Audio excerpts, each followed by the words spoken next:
Hello and welcome to Grand Slam Galaxy Playday number 11. I am your commissioner, as always, Willie or Won'ty. Unfortunately, since I'm streaming on an odd day, my co-commentator Silva Lily could not be joining me, but I'm sure she will be back soon on a day when I'm actually supposed to be streaming, because I wasn't supposed to play today. I was supposed to do it yesterday, and I was unavailable. So, we are heading into a very hotly contested time in Grand Slam Galaxy. We're entering the last 4 Playdays of the season. Turns out, this is the Playday where trades are closed. We will not see any more trades in Grand Slam Galaxy for this season, and with only 4 Playdays left to play and a very even leaderboard, well, we'll see what teams manage to do as we enter the last stretch of the season. There were actually no trades going into this Playday. It seems like most of the teams are relatively fine with their team layouts right now. As it stands, let's take a look at the scoreboards and let's talk about today's matchups. The Monsters, as they have since week 2 in Grand Slam Galaxy, remain on top with a 1-win lead. But their opponents today, as they start their monstrous last couple of games, are the Bowser Jr. Rookies, who after a shaky start to the season have rocketed up to that 8-2 record, the only team to hold just behind the Monsters and to be firmly and comfortably in that 2nd seed position. As a reminder to everybody, when we go to the postseason, 1st and 2nd seed will get a bye into the playoffs. And it's the 3rd through 6th seed that will need to play each other to face that 1st and 2nd seed in the semifinals. Speaking of, let's talk about our 3rd through 6th seed. The Monarchs, after a strong start to the season, have fallen 3 wins behind the 2nd seed and are now scrapping it out with the middle of the pack. Their run differential is still very good, giving them a pretty decent advantage, but they'll need to prove themselves today against their opponents, who unfortunately I've not managed to remember apparently. Their opponents are the FireEggs. The FireEggs, jumping down, are right now in that 7th slot, barely, due to 6 extra minus run differential, but have proven themselves time and time again. I think that they did a very admirable job against the Monsters last week, nearly taking them to task. But the FireEggs, if they want to rise out of that 7th slot position, will need to beat the Monarchs. Meanwhile, if the Monarchs fall here, they'll have a negative win-loss differential for the first time in the entire season. So, pressure on the Monarchs today and extra pressure on the FireEggs to try to get out of that 7th slot position. Next, going down the standings to the 4th slot, is the Musicians, who have been the only team so far to defeat the Monsters, but have had a little bit of trouble finding the groove in the middle of the season. They believe that they found a good, strong core now, as they've shifted around the team a little bit, as they've started starring their sub-captain, Donkey Kong, to give him all that extra power and pitching ability. They believe that they've hit their stride, and they'll need to show up today, as their opponent for today is the 6th seed right now, the Daisy's Flowers.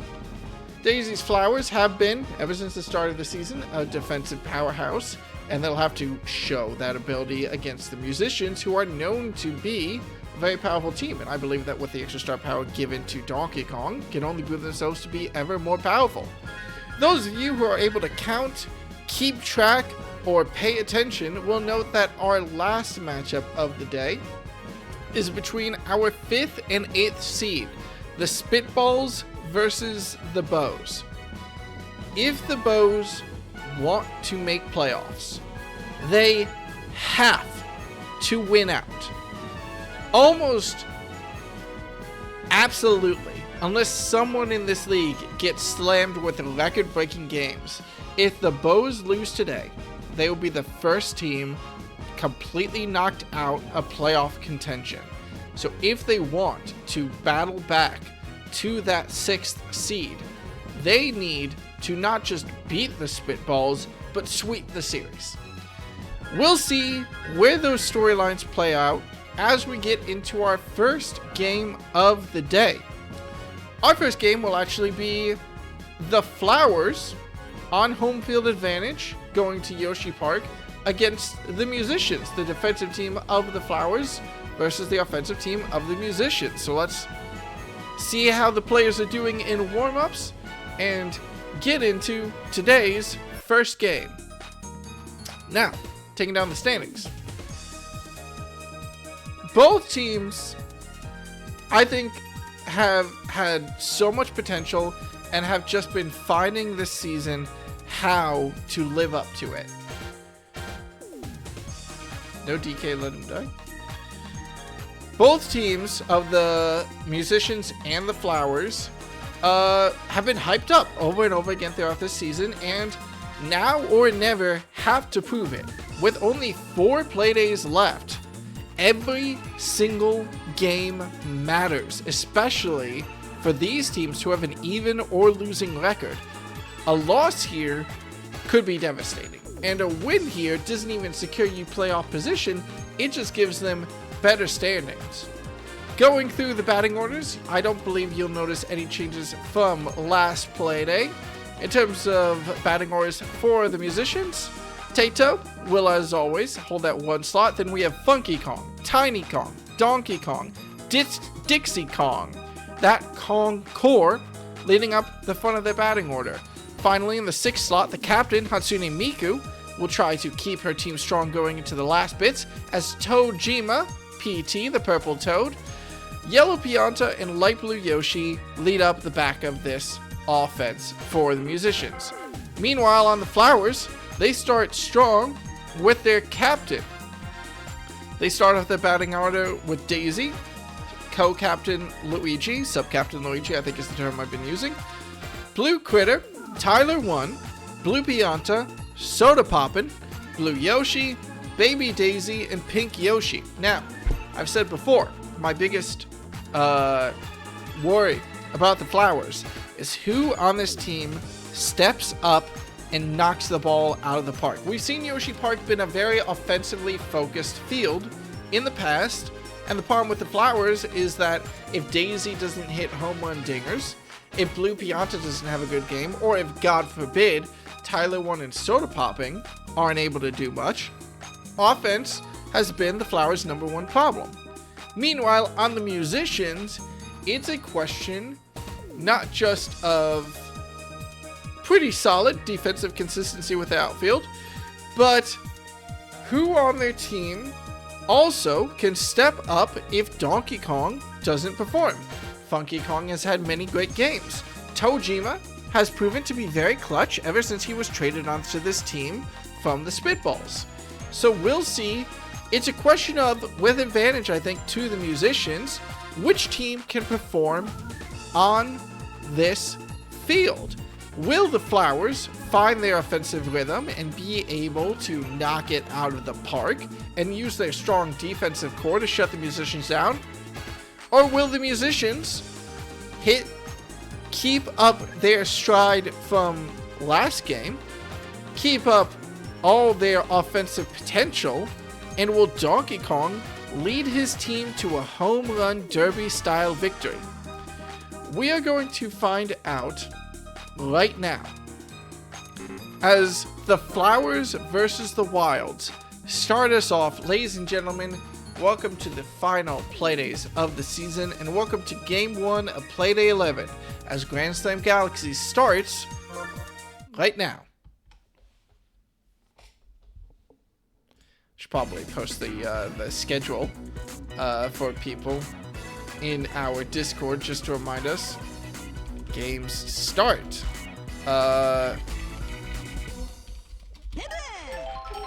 Okay, thankfully no player protest, as silly enough mirror images, Tato and Daisy start this off, and the Musicians fans have complained before about item usage, but good Fireball gets Tato on base immediately. Something to watch on the Flowers as, oh my god, Train interference on Yoshi Park allows Funky Kong to start this game with a home run dinger. A bomb out of the field and one dead baby equals 2 runs for the musicians to start this contest. What I was going to say before I was so rudely interrupted was something that the musicians have, something that the Flowers, are going to have to look at going into this game is how long can Daisy stay on the mound. As one of the best pitchers in Grand Slam Galaxy. Oh no. Oh, that is out of here. 2-run home runs back to back. And the musicians start off this home run derby in style with 2 of their sluggers, Funky Kong and Donkey Kong, immediately stepping up to the plate. And their first 4 batters have touched home with no resistance so far from the Flowers. Can I make a point, or are we gonna keep this home run derby going? I think I'm safe for right now. The question is, Daisy is one of the stronger pitchers in this league, and how long can she stay on the field and stop the musicians from capitalizing on this very offensive field? We've already seen the train in the background interfere with the fielders and allow a home run that would have been caught, I believe, to get out of here. Now, admittedly, due to the way the next 2 batters went, it probably would have resulted in 3 runs anyway, as the 3rd batter, Tiny Kong, did not get out to center field, and Donkey Kong did hit a home run after that, so I don't think there would be much of a difference besides the scoreline being 3-0. Excellent hit from Yellow Pianta, but that will still be caught. No train interference saving the musicians here. That extra run could end up mattering. The musicians are the only team that have gone 2 extra innings twice. They're the only team that's been involved in extra innings at all versus the Spitballs and the Monarchs. So we'll have to see whether or not the Flowers are able to take them to task, but in order to get there, the Flowers need to solve a problem that they have had trouble with all season, which is how do they get runs on the scoreboard? Mr. Consistency, Luigi, looks to avenge Daisy, who, relatively uncharacteristically for her, grounds out to shortstop. Though it's no problem for Mr. Consistency, he'll find his way on base with relatively ease with a hit out to center. Blue Critter is one of the batters to watch for the Flowers. While the musicians have had bomb after bomb after bomb, it looks like Small Ball might be more the name of the game for... I just realized I forgot to swap something. There we go.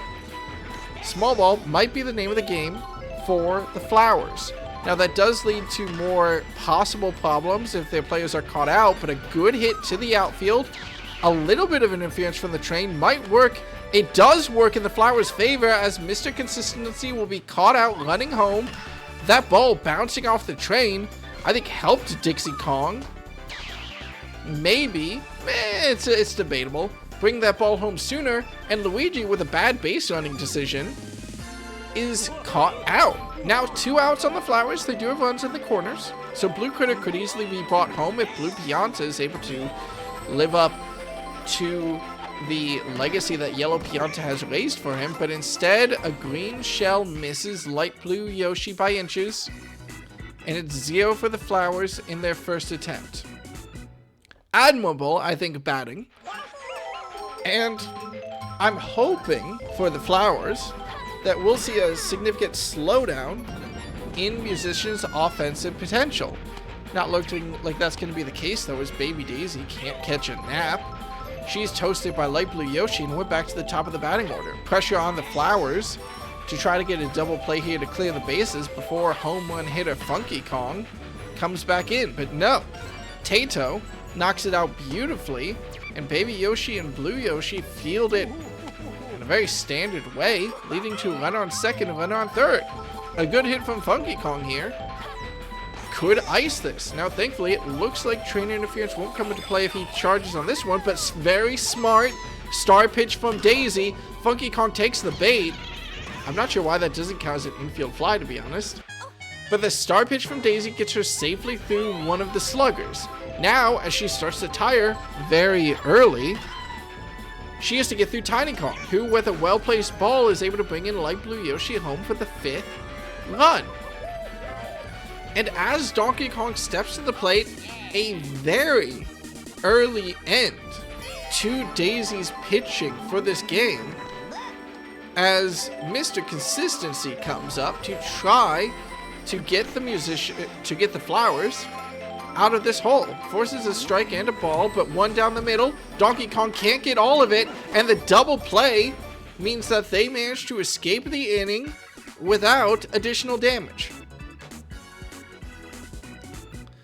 Now, pressure returns to the Flowers, as Soda Poppin' leads off the back half of their batting order. Lots of pressure to find that small ball successfully that, well, the musicians have not had to rely on, if you'll excuse me, and start bringing home runs. If they're able to set up a revolving door on these bases, I believe that even these smaller batters can start bringing in runs. And Yoshi Park always has the potential for a surprise homer, but if Blue Yoshi's going to knock it straight to shortstop, then YP is going to take advantage and bring in the double play.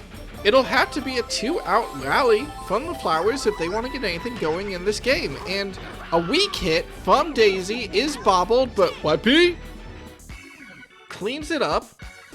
And 3 batters, 3 outs against the Flowers.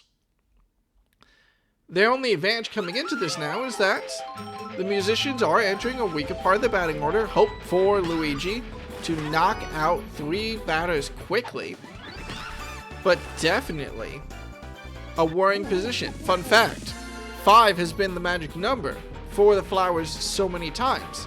They've struggled to cross that 5-run threshold against so many teams, and after the musicians hit it in only 2 innings, the question that we have to ask is not just can the Flowers stem the bleeding, but whether or not they can get a few shots in themselves. Unfortunately, PT Tojima not able to do much. He'll hit into a double play, and much to the Flowers' relief and hopefully to their morale, it's 3 batters, 3 outs against the musicians. That does mean that the musicians will be, I believe, at or next to at. I think the 9th batter will be up next in the next inning. So good spot for the musicians. But the Flowers, with their own advantage, Pink Yoshi is their 9th batter. And he successfully hits a single with a ball out to left field. Daisy has been so good at hitting bombs when her team needs it. But that line drive to shortstop will do nothing but clear the bases for her team. It'll have to be a 2-out rally in what you really want to be the side of the Flowers that's loading the bases, but a bad hit from Mr. Consistency means that it's only 3 outs very, very quickly. Someone on the Flowers needs to open up this scoreboard. Meanwhile, on the musicians, less pressure on them as the 8th batter, YP steps up to the plate against Mr. Consistency. A slow ball straight down the middle results in an easy slap and a runner on first. That does mean that Light Blue Yoshi, who's not always been the best batter for the musicians, comes up to the plate, and YP is one of the slowest runners in the league, so we'll have to see whether or not the Flowers are able to capitalize on this. No! Bad placement from Blue Pianta. Now, YP didn't think that was caught, so they didn't run to second and managed to get caught out, but a double play turns into only 1 out due to poor fielding from the shortstop. Not a play that we're used to seeing from a Pianta. Now Tata looks to keep this up. Again, Pianta not able to find the ball when he's needed, and Baby Daisy fields it slow. I don't think it would have mattered regardless, but now it's runners on the corner and Funky Kong at the plate. Luigi needs to force a weak hit. The train might interfere if Funky Kong hits a slam now, but a slap will be all he gets, and Pink Yoshi is able to get under that and keep the batters honest. Tiny Kong to keep her team alive. The musicians have been so good at 2-out rallies.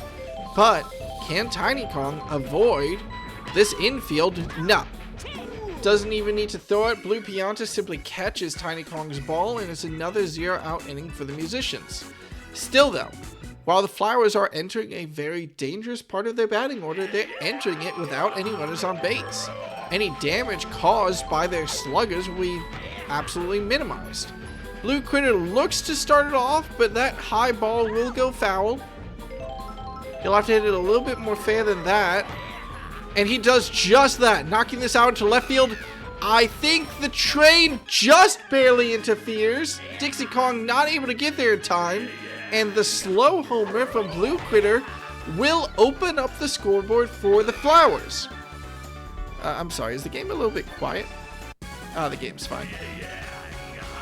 Is it? It feels a little bit quiet on my side. I'm gonna turn up the game just a little bit. No, that doesn't seem right. Whatever. Good item play allows Tyler 1 to avoid the second baseman, and what would have been a ground out to second base allows Tyler 1 to make it all the way to second. Excellent play from the Madman. Blue Pianta knocks a solid shot out, and this game is far from over. Runners in the corners, 0 outs now for the Flowers. Now it'll be a long time coming before they manage to even this up, but some bad base running from Tyler 1. He does manage to make it, excuse the mouse, managed to make it to home, but at risk of being caught out there like Mr. Consistency. 2 runs in the inning for the Flowers when they really need it. Run on first, run on second, no out, but Blue Yoshi, the Yoshis are not known to be a batting lineage. Can Blue Yoshi keep his team safe? The dive from YP is fumbled, and what could have been a double play, maybe even a triple, turns into runners on all the bases. Lots of fumbles from these players today. Nerves, maybe. And we have a revolving door and a surprisingly rare sight for Grand Slam Galaxy, actually. Loaded bases, and a single brings the runner in and keeps the bases loaded. Now, pressure on the musicians. They have a 2-run lead still, but they need to start getting these outs. Pink Yoshi drills one to center right, and ladies and gentlemen, in 1 inning, we have a tie ball game. The Flowers, showing up in the late season, say 5 runs, no problem. And the historical issue for them is bypassed in just 1 inning. Now though, the job of them gets more difficult. The starting pitcher is taken off the mound and Donkey Kong is brought up. And he immediately doesn't want anything good coming from Daisy, but she manages to charge and hit through the first attempt at a barrel pitch. Donkey Kong won't try a second. It's a fast pitch. And Daisy will nail it, but she's caught out by the shortstop, YP. 2 outs now. Mr. Consistency with a chance to bring Baby Daisy home, but he'll have to hit these hyper fastballs off Donkey Kong's cannon arm. No. He I think pops out technically to third base as Funky Kong picks that up right before it hits the ground. And the game stays tied despite a runner being stranded on third. 5-5 though. Let me just start this early. 6-5 as Donkey Kong drills a home run.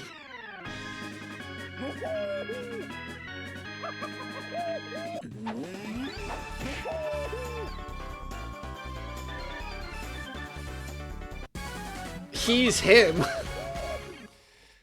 And the musicians regain a slim lead. Now, they are going into weaker sections of their batters. So, plenty of opportunity from the Flowers now to stop this where it stands. They definitely want to find a double play here after Dixie Kong gets a single. They definitely want to stop the musicians now, as if they're able to stop the batting at PT, at Tojima. They'll be in a fine position for next inning. But the Captain Miku, well, you gotta hit it past her first. she has always been so good for her team. A semi-charge hit is hit too hard, and Baby Daisy gets under it for the first out of the inning. Now it's Tojima, who has been so clutch for this team, trying to keep the inning going. I say that as if they're at risk. There's only one out. But any double play here, any hit to that second baseman or shortstop position will end this inning. And Tojima finds a very excellent spot with a strong line drive. Knocks it out to right field for a single. Now run on first, run on second. Less pressure. More possibility to get a runner to third base. They already have a runner in scoring position. Yellow, Pianta, YP hits it too high though, and the runners stay at first and second for now. Now the ninth batter in the inning. No matter what, the musicians are getting back to the top of their order. But right now, at least, they'll be happy. 2 outs. Light blue Yoshi facing down 2 strikes from Mr. Consistency. Swings on the third pitch, and that ball to center. Dixie Kong teases running home, but stays at third.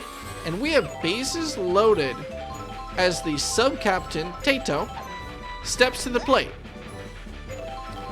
Any hit to the infield will easily result in an out, but she charges, unfortunately doesn't get all of it, and grounds out to second base. And the Flowers, no doubt, sighing a little bit of relief, as that just absolute bullet from Donkey Kong is the only run of the inning. Blue Critter calling a shot early. Hits it deep to left field and answers Donkey Kong's bomb with one of his own. In the park by an inch. And we are back, just like that, to a tie ball game. And, more importantly for the Flowers' morale, they break that 5-run deficit. Now, I still think that the Flowers are at a little bit of a disadvantage here. They're past their star pitcher Daisy and relying on Mr. Consistency, though he has been performing pretty admirably. The POW block to support Tyler 1 isn't able to save him this time, as YP is able to throw that ball to first in time to get the out. Now Blue Pianta knocks it out to right field, but Tiny Kong is able to get under it with plenty of time. That's 2 outs now against the Flowers.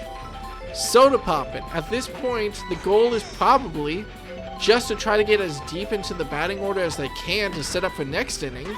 But no, not able to hit it above that shortstop position. YP finds that ball and ends the inning quickly. It's a similar result. It's 1 run for both teams. But whereas the musicians were able to accelerate themselves all the way to the second batter in their order to that home run threat of Funky Kong, and Donkey Kong will be batting this inning, the Flowers will be in the back, weaker section of the batting order as we go into the 6th.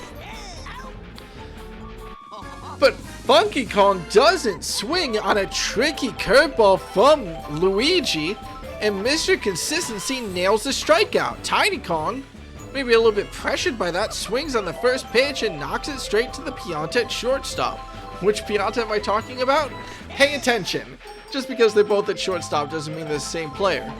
Pressure now on Donkey Kong. But with 2 strikes, I don't expect to see a home run hit from him. No, another strikeout! And for, I think, the first time in Grand Slam Galaxy history, we have 2 strikeouts in 1 inning as Luigi sends the Flowers sends the musicians packing. Excellent pitching from the man in green. Now Donkey Kong will have to try to double that up. Blue Yoshi hits into light blue Yoshi, who doesn't bobble. Phew, if you're a musicians fan. And catches that one with a tongue catch. Now Baby Daisy facing down fastballs that travel the length of her body in about 1/10 of a second, but still manages to catch it and finds the line to avoid both the shortstop and third baseman. Funky Kong and YP, not in that order, not able to get the glove on it. Now it's Pink Yoshi, who will hit it too deep. That will result in the second out of the inning, and Baby Daisy will have to stay at first. We're back to the top of the order. Daisy hasn't hit a bomb in a while, and she won't hit it here, but she does, and an almost mirror hit to Baby Daisy. incredible, honestly, find the line to get herself on first. Now Luigi, Mr. Consistency has been having trouble this game. A single here would load the bases, but he'll have to stay down a barrel pitch from Donkey Kong. Misses with the swing, almost to his advantage. And the fastball, not able to perform Mr. Consistency. Hits it to Light Blue Yoshi, who catches it for the third out. And just like that, the Flowers will be in great position next inning, but not able to produce anything in the sixth. 6-6 coming out of the sixth as we head into the top of the seventh. Dixie Kong now. Batter number 5 for the Musicians, facing probably the weakest section of the Musicians lineup. If you want to see any batter start the inning, it's definitely Dixie Kong, but don't let Miku fool you. Her and Tojima have both been able to perform quite well. Miku hits the ball too slowly in this case though, and she grounds out to shortstop. 2 batters up, 2 outs on the scoreboard now. Tojima will have to show up for his team, and the charge hit knocks it out to right field. Does that ball stay in? No! By the same inch that let Blue Critter knock a homer, Tojima isn't able to keep it in the park, and his next attempt is caught by Blue Yoshi in left field.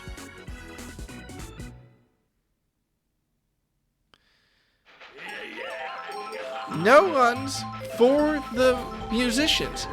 They will, again, be in pretty good position for the next inning, but it's the Flowers' chance to capitalize on where they are in their batting order. Blue Critter, slugger, doesn't hit the homer this time, hits a single with a shot out to center. Tyler 1, who's already hit a critical home run on this field early in the season, knocks a pop fly that is not caught in time by Dixie Kong, but the fake out leads Blue Critter to not run to second base and gets caught out, so it's an out regardless. Now it's Blue Pianta. Catches the fastball from Donkey Kong with a solid slap. Run on first, run on second, 1 out for the Flowers. They, however, if they're not able to capitalize off Soda Poppin's bat, will be entering the weaker section of their batting lineup. So can Soda Poppin deliver and bring Tyler 1 the lead run in home? No! Caught out by YP on attempt to hit it to left field, and the shortstop turns it over to second base for the double play. Good cleanup from the Musicians. And no runs for the last 2 innings for either team. We have a tie game going into the 8th inning. Now it's up to YP to start off this one. Fly ball caught by Pink Yoshi. Just barely not able to find the spot is YP, and that's the first out. Now Light Blue Yoshi, no matter what, the Musicians will hit the top of their inning. If they're able to get Light Blue Yoshi and Tato on, they'd be in excellent position, but no. Light Blue Yoshi hits it to shortstop for the pop out. Tato, if she can get on base, well, this game started with a Tato single and Funky Kong home run. And the Musicians would love to see that now. The POW block mirroring what the Flowers were able to do before will let Tato reach first. But Daisy is too quick. She grabs the ball and stops Tato from getting further than that. And Funky Kong hits it fair, is not able to get the home run this time. So we have a run on first, run on second, and the classic Musician 2-out rally starts, but doesn't make it past Tiny Kong. If she can set up bases loaded, no! Blue Critter snags it out of the air and shuts down the Musicians. They will be going into the last inning of this game, at best, tied with the Flowers, but with their captain, the starred man, Donkey Kong, starting off that inning. So, pressure on the Flowers to score now. Blue Yoshi launches the first fireball from Donkey Kong, knocks the second, but is caught out by the second baseman. Like Blue Yoshi has been so key to the defense this game. Baby Daisy, we'll have to see if she can do anything. The ball tries to find that same hole, and the green shell does stop not only Funky Kong, but Donkey Kong, who would have been the relieving fielder in that instance. Maybe not, he was running to third. And lets Baby Daisy reach first. Pink Yoshi now. knocks it straight to YP. That double play will end the inning. Good news for the Flowers is that they will be starting at the absolute best spot they can next inning, as Pink Yoshi is their 9th batter. They'll be starting back at the top of the order. Bad news for the Musicians, if Donkey Kong doesn't hit a home run here, oh, it's going to be close. Baby Daisy does not make it there in time. That is the 3rd home run this game for the man in tie? The man with the I was going to say the man in red, but it's just a tie. Regardless, a home run from the captain when the Musicians desperately need it. That'll give them at least the lead going into the 7th inning, the bottom of the 9th. But I'm sure they would love more. They'll get at least a runner on with Dixie Kong reaching first. Pressure on the captain, Miku. She has to keep runners cycling. She will do so with an excellent hit straight up the middle to that center field. Runner on first, runner on second, Tojima. You've acted clutch before. Can you seal it again? A charge hit to the outfield. What? The lack of a buddy throw despite the knock? I need to see the replay here. Pink Yoshi and I think the outcome would have been the same regardless, but strange. I feel like that should have been a fastball from Baby Daisy. Regardless, 2 runs in now with no outs for the Musicians and another run on third base. It looks like the Musicians in their weakest section are trying to ring the death knell for the Flowers. YP does watch 2.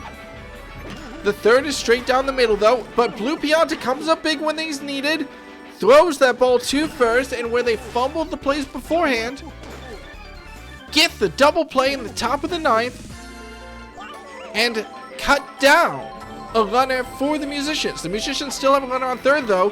Miku going for a steal with 2 outs. It looks like Light Blue Yoshi wants a bunt here. Yeah, Miku is trying to steal home. The shell interferes with her, and Light Blue Yoshi is caught at first on the bunt attempt by a matter of inches regardless, by literally an inch. I'm gonna be honest, an excellent attempt. Now, I don't think the shell really mattered as much, but one of the better bunt attempts we've seen from this team. It will end their inning, and it's 2 runs. A shot straight down the middle. I don't imagine this green shell will make it in time. No, it makes it by an inch. Oh my god. And in a play that normally results in an out every time, Daisy snags a triple in the 9th inning. Luigi, I've called him Mr. Consistency. He has not been able to perform so far. He swings on a start pitch from DK and will get caught out. That is the first out of the inning. Keeping it interesting here, aren't we? Blue Critter, who hit a home run bomb earlier in this game, 2? With a chance to tie, but unfortunately for him, well, the weak hit from him might have given the Flowers enough time to shoot out that fireball, actually, which is interesting. Tyler won with runners in the corner and 1 out. They're going for steals, but it's knocked foul. Will Tyler 1 go for another bunt? He has item support, but 2 fouls. I think that'll be the end of his bunt attempts.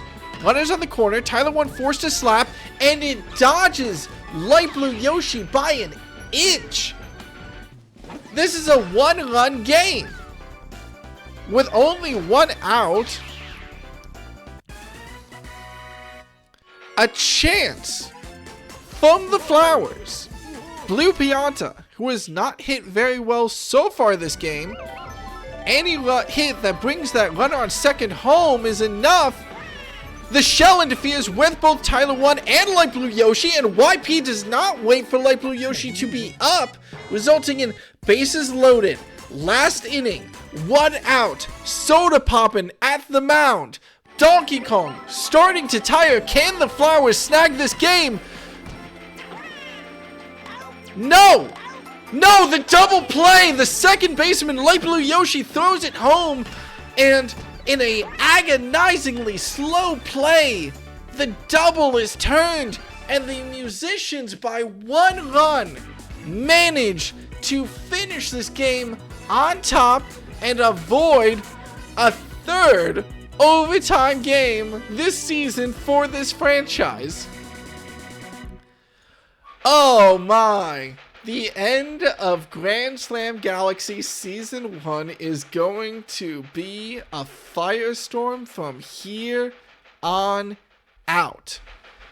The Flowers, who were previously in that 6th position, will now have to turn to the FireEggs. If the FireEggs win their game later today, they will shoot over the Flowers and manage to get into playoff contention.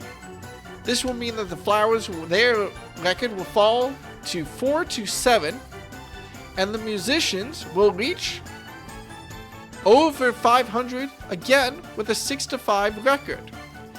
Now, Donkey Kong, of course, with that extra batting power, no doubt, absolutely no doubt on the man, getting MVP nods yet again. Please excuse me. Playday 11. We're doing Flowers versus Musicians. There we go. Donkey Kong, no doubt on the man. 8 runs?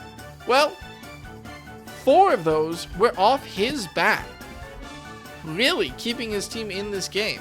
I fear for the day that Donkey Kong is not able to perform to expectations, but he's able to do more than that here on Yoshi Park to start off Playday number 11. Meanwhile, let's take a look at the Flowers box score. Their highest performing player was Blue Critter. I believe it was 2 bombs from him, and despite an extraordinary pitching performance from Luigi, the Flowers come up just inches short. Now, I do think that the Flowers can pat themselves on the back for an excellently fought game versus the Musicians. They stayed bar for bar with Donkey Kong, of all players, in terms of total scoring output, and I think the team overall performed better at the bat as a whole. But when you have a monster captain like Donkey Kong on the field, very little else can tend to matter.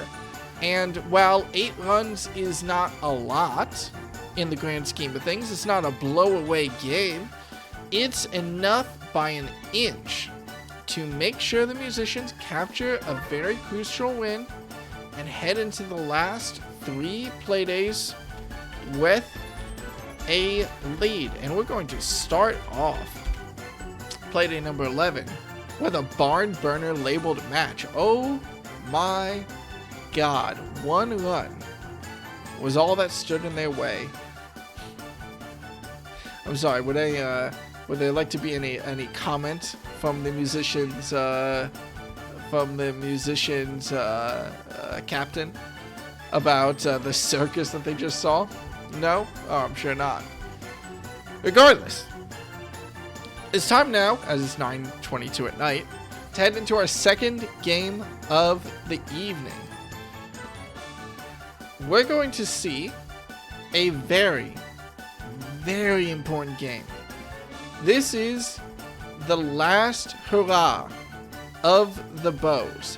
If they don't win this game, they are all but mathematically eliminated from postseason contention. Yes, even with that minus 111 run differential, if they win out the rest of the season, if they're able to get to that 5-9 scoreline, there's technically a world where they make it to the postseason. Their opponents on a field that they've struggled on are the Spitballs. Now, I'm going to cover the Spitballs first. The Spitballs, we're going to Bowser Jr.'s Playroom. And the Spitballs have been there recently. The Spitballs went there just last series. They played it against, actually, the Flowers, and were only able to score 2 runs, falling in a 3-2 game. That's not the first time, however, the Spitballs have been to Bowser Jr.'s Playroom. Back in Series 3, Playday 5 versus the FireEggs, they also went to Junior's Playroom and performed a little better, ending with an 8-4 scoreline. So, definitely a field that these Spitballs should be familiar with. Meanwhile, for the Bows, as they approach this stadium, the question comes up, well, what experience do they have? The Bows have been to Bowser Jr.'s Bowser Jr.'s Playroom, get this, a total of 0 times. We don't know how they're going to perform. I've said before that if the Bows have one advantage, it's offense. And on Bowser Jr.'s Playroom, which can be such a defensively aiding field, if the Spitballs aren't able to hit bombs and take advantage of the weaker Bows defense, we could see a real barn burner of a match play out here. Let's go over the teams real quick. Batting order for the Spitballs. We are going to see Green Drybones, Iwata, Blooper, Wiggler, Reggie, Yellow Toad, Miyamoto, Wario, and the starred Captain Waluigi. Batting order for the Bows, meanwhile, they'll fall on a slightly wider range of players. Yellow Yoshi, the starred Captain Birdo, Statler, Yellow Magic Koopa, Yellow Shy Guy, Blue Drybones, Blue Shy Guy, Drybones, and Gray Shy Guy. I think the batters to watch on this team, of course, will be those double Drybones and Birdo. I will always praise the Drybones, possibly my personal favorite subset of players. On the field, we'll see a strong defense from the Spitballs. Reggie in left field, Yellow Toad center, Miyamoto right, Wiggler at shortstop, Blooper at second, Green Drybones at third base, Waluigi starting pitcher, Iwata at first, and Wario at home.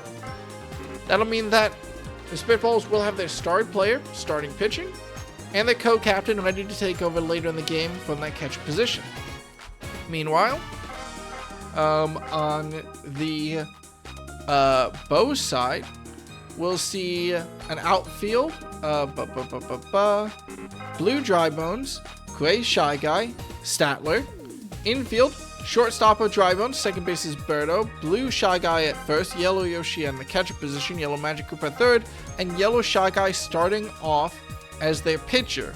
He will, of course, revert back to that second base position where they perform pretty well after they tire out and Birdo takes over.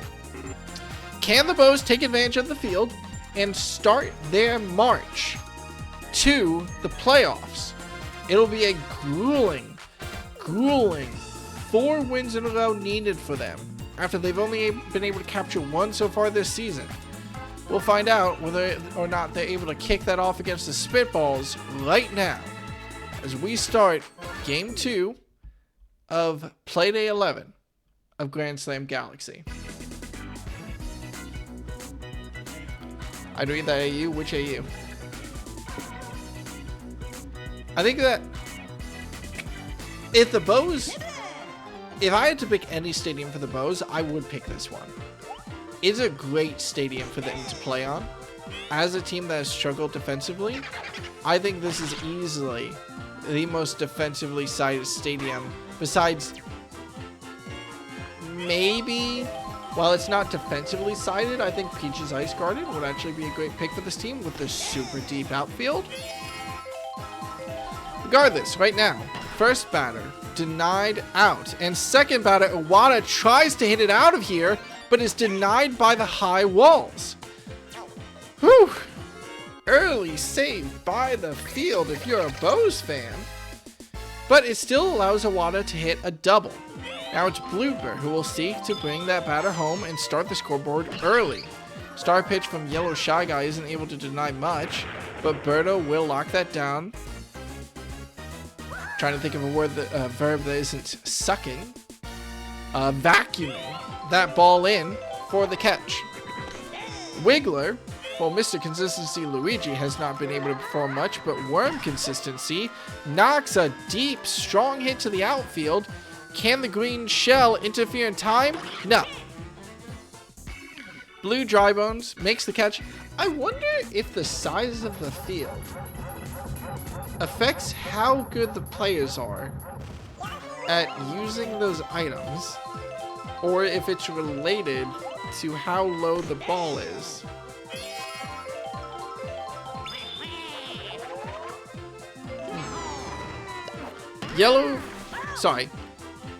Batting ended for the Spitballs with no success. Now it's Yellow Yoshi, who on the first attempt for the Bows will ground out to second base.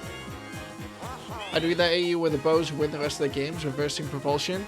I mean, it would be a hero play from the Bows to make this postseason, and they would need to devastate 2 teams along the way. First is the Spitballs, and if they're going to win a game, Bowser Jr.'s play is the a stumble from Blooper, but Miyamoto is still able to make the catch off the bobble. Nice. Okay, scoreless first inning. Like I was saying though, the Bows would have to not only upset the Spitballs and devastate their postseason chances, they would need to go on from there and 2-0 the Musicians.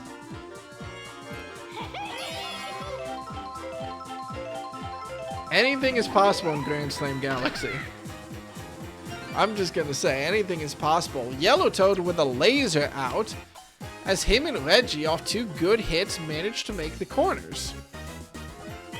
Excellent play from those 2 players, excuse me, as with no outs so far, and entering the dangerous section of the batting order, the Spitballs have to be feeling good about their chances here. The section ball from Birdo will catch it out, and the fastball from Birdo nails the run on first as well. Double play, 2 outs. Wario, the sub-captain on this team, is going to have to keep his team alive, and will do so. That hit to right field will not only score the big man a single, but will allow Reggie to run home. And that's the first run scored in the Spitballs versus Bows contest. Captain Waluigi now will look to keep his team going. Star pitch from Yellow Shy Guy, who's definitely using those very aggressively. Waluigi lets it fly. His second hit will be a very good line drive out to left field, but unfortunately a little bit too good. Blue Drybones barely has to move to catch that one. But regardless, on what we should expect to be a low-scoring game where every run counts, the Spitballs draw first blood. Yellow Magic Koopa. The Magic Koopa is not known for being excellent batters, but sometimes they can slap. Won't be this time. Caught out by Wiggler at shortstop. Yellow Shy Guy now, who started off his team on the mound. We'll have to see what he's able to do. Well, he'll start off his team in this inning. An excellently hit ball to center will net the little man a single. And Blue Drybones, who I said was one of the players to watch, steps up to the plate. A tricky pitch from Waluigi, but that just gives Blue Drybones enough time to wind up. The early swing, though, to try to catch any odd ball results in a foul. Blue Drybones charges on the second attempt, knocks this one cleanly, but with no item support, that's nothing better than a caught pop fly in left field. Leaves Yellow Shy Guy on first. The first batter is also, the first batter to get on base might also be the only batter to get on base unless his dear friend Blue Shy Guy is able to follow up. The star hit from Blue Shy Guy forces the bobble from Green Drybones, but unfortunately too much momentum behind that ball. That is the second time, this time star hit assisted, that we've seen an infielder bobble the ball for the Spitballs, only for their act to be cleaned up as the outfielder runs in and catches the ball before it hits the ground. I'd say solid patching of defensive holes for the Spitballs, and it's working out well for them. The first batter, though, simply grounds out to Birdo, who again, I cannot be overstated. Those fireballs coming in from that second base position are a joy to watch. And the suction on that vacuum catch, more than enough to get the second out of the inning. Will it be 3 up, 3 out? Blooper says, yeah. As they ground out to shortstop into Drybones. Does the fireball even affect Drybones? Why would it? Also, do not say hawking back to Pataw that ball. First off, it's Hawk Tua. Second of all, you're better than that. I know you're better than that. I know it's late for you, but you are better than that. Dry Bones will have to settle for a single, and Gray Shy Guy will look to advance the runner. He'll have to do so against a star pitch. Knocks it, but is caught out by Iwata, who simply has to turn around and tag the base to seal that double play. Some good news for the Bows. They're starting to tire out starting pitcher Waluigi. But unfortunately enough, Yellow Yoshi is only looking to complete the triple outs for Iwata, as one man on first base is responsible for all 3 outs this inning. Now it's Wiggler. Mr. Consistency doesn't want to slap today. He wants a bomb, and this ball stays in the field barely after knocking off the thwomp in the outfield. Any other field, that ball would have been out. Well, actually, I think in Yoshi Park that might have hit the train tunnel, but most other fields, that ball would have been gone. Wiggler will have to settle for a triple. Womp womp. Yellow Shy Guy, now in trouble. Runner on third, no runs so far for his team, and he'll have to watch the second come in for the Spitballs as the hit to center from Reggie lets Wiggler run home.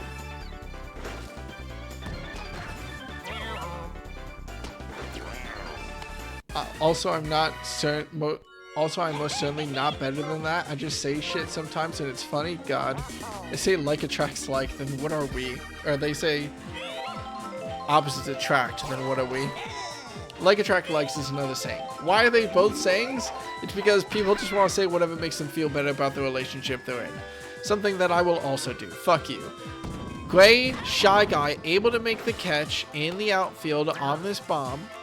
But regardless, Reggie will be more than safe on first. Miyamoto with a chance. Birdo, who swapped onto the pitcher's mound while I was being an idiot, knocks out the runners quickly and keeps the Spitballs to only 1 run batted in the 4th. But someone has to start her team going. And while I praised the Bows offense before, it should be noted that on a lot of their games, their productions have come from solo bomb home runs from the Captain Birdo. She's gonna have to do that soon on a very hard field to do it on, but no. Instead, she'll hit a line drive ground ball out to right field to score herself a single. Now, Statler, looking to advance his captain, but we'll watch the first pitch. Second pitch comes in. It's a tricky throw from Wario. Are there supposed to be 2 balls on the field? Doesn't matter for Statler, though it probably should have, as he'll knock it straight to Blooper on second base, who turns that double play and clears the bases. Now it's Yellow Magic Koopa. Well, he'll advance the batting order. The ball will be hit out to center field and will at least allow him to get on first. But how much will it matter if Yellow Shy Guy isn't able to keep that up? Not very much, as Blooper, with a sure glove as we've seen from many players, catches the ball when they needed and turns the 3rd out of the inning, keeping the Bows off the scoreboard. Last time they came to this field, the Spitballs only scored 2. Now, question for them is whether or not they can score 3. Wario says so, at least with a solid shot up the middle to allow him a good single. And Waluigi throws a little bit of fire just to add a little bit of spice to that insult. He'll have to face down a star pitch from Birdo and swings early. Second pitch from the captain. Fastball on the outside, but isn't able to escape Waluigi's bat. Wario not confident enough to run for third though. So it'll only be a runner on first, runner on second as Green Drybone steps up. Well, he'll have to face some fastballs from Birdo and evades Yellow Shy Guy's sure glove with a hit up to the middle to load the bases. Iwata now, it should be said, Green Drybone was top of the batting order for the Spitballs. Iwata, though, also able to evade the Spitballs defense, and despite the bomb interfering with the runner on second, the Bows defense, the Bows are not able to capitalize. And it's runners on all the bases, 3 runs for the Spitballs, 0 outs right now for the Bows. Blooper will look to get Mr. Consistency on the home plate and will do so just barely not with flying colors. The ball will be knocked out to center field for a sacrifice fly. No, not much of a fly, so sacrifice drive. What do you want me to call that? As Waluigi stays on third, tags up, and is able to run home. Mr. Consistency finally makes an appearance in this Playday, as it's Wiggler this time, who's able to knock the single and load the bases once again for the Spitballs. Reggie has to find his way past Birdo. Decent amount of wiggle room to do so, but less so with the star pitch from Birdo baiting in the swing. Again, 3 runners on. Second star pitch from Birdo, very smart play, forces the early swing from Reggie. And that jacket will swing and get caught out early for the first strikeout of this game. Bases are still loaded, but 2 outs now. Yellow Toad, who got traded to this team. Looks like he'll knock a foul to start his at-bat. At least it wasn't caught. Birdo, taking advantage of more and more star power here, will force a second strike and force Yellow Toad to swing wildly on this one. She favors the inside fastball, but it's caught by Yellow Toad, and the Boo stops the fly catch. Iwata, maybe a little bit of risky base running, but manages to get third regardless. That Boo was so crucial in a way that we don't usually see from that item, and allows not just the extra run from the Spitballs, but it allows their inning to keep going. The magic has to end at some point, though, as Miyamoto grounds out to second base. Should be said, though, I'm pretty sure that the Spitballs at least rounded the rotation. Wasn't Warrior the first batter for them? No, I'm tripping. Regardless, excellent inning from the Spitballs to keep their lead going, and a bomb hit from Blue Drybones won't matter much, as it'll stay in this park and be an easy catch for Reggie. Pop fly. Blue Shy Guy now has to get something going for his team. He'll watch the curveball. Second pitch. Slow ball down the middle, but a bobble from Wiggler will let Blue Shy Guy reach base. Lots of bobbles today on Playday 11. Now it's Drybones. Strong hitter, has to do something for his team. Settles for the slap, and it'll be a run on first, runner on second, as Drybones and Blue Shy Guy in a row manage to tag up, thanks to that bobble to Wiggler. Now Gray Shy Guy has to solve the puzzle from Wario and does so beautifully. It's now loaded bases for the Bows with 1 out, as Gray Shy Guy manages to evade Blooper's glove. We're now back to the top of the batting order, and Yellow Yoshi, well, unfortunately, isn't able to hit it over Wiggler. A line drive turned into a caught ball at shortstop. Wiggler turns the double play to shut down the Bows inning. They're going to go scoreless through 5. Now at the top of the 6th, Sub-Captain Wario charges early, wants a bomb, isn't able to get it. His strong hit turns foul. Second attempt, he sells for a slap out to center field for a single. Now you can call it a yo-yo or reverse propulsion or throw. No, that's a suck ball. Suck ball from Birdo on the Captain Waluigi. Forces an early swing on an early charge. Second pitch, it's an inside fastball, but it's not able to avoid Waluigi's bat regardless. Knocks it to shortstop. Drybones turns the double play.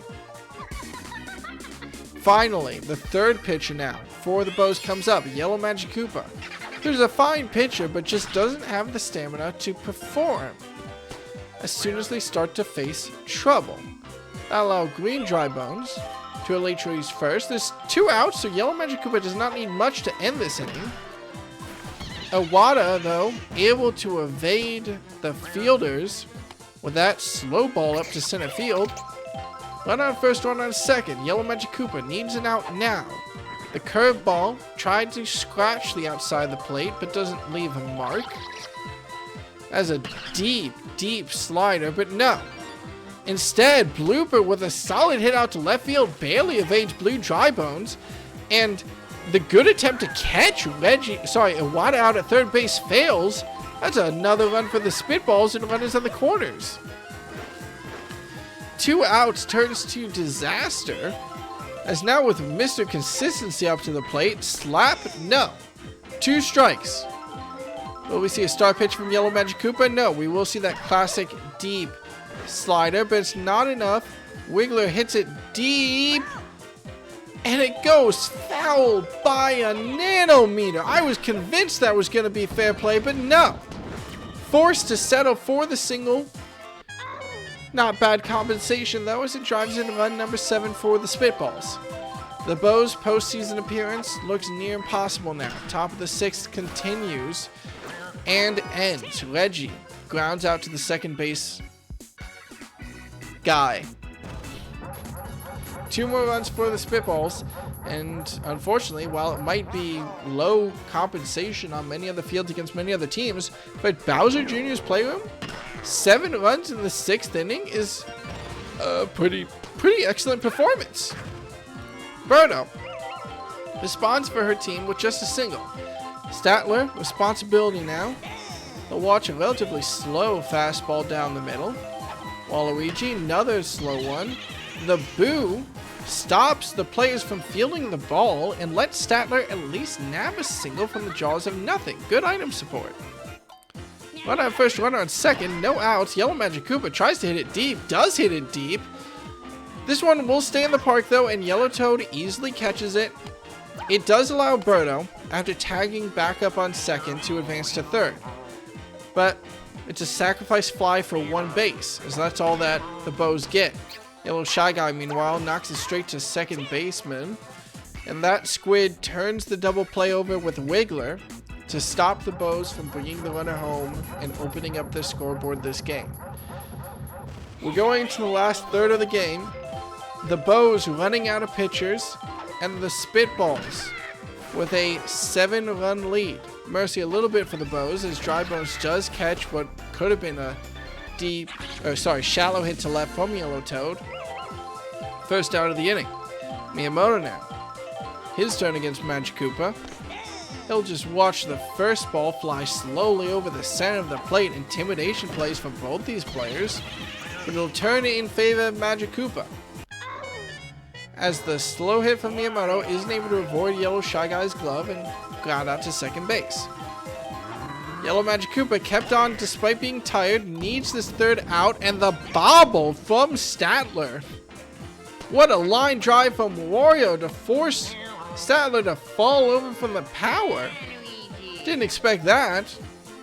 What else I didn't expect, Yellow Magic Koopa stays on the mound to face the captain, Waluigi.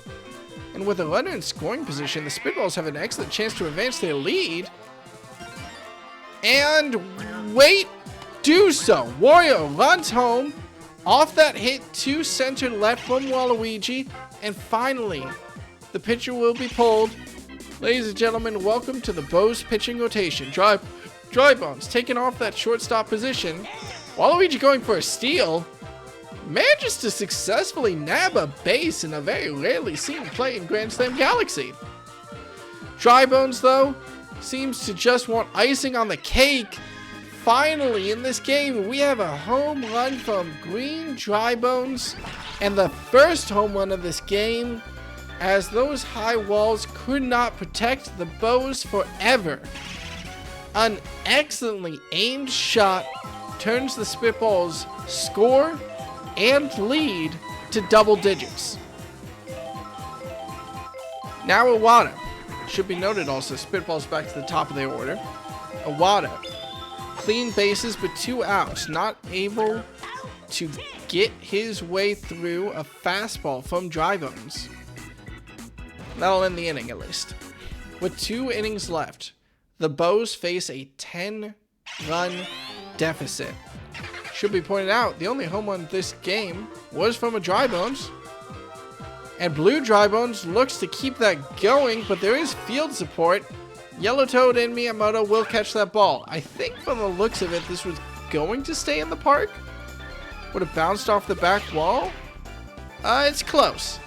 It's very close. I think that was going to stay in the park regardless, but what would have been possibly a double, it's turned into nothing off that synergy. Now it's Blue Shy Guy with his chance to step up to the plate for his team. No, grounds out to shortstop. Second out of the inning.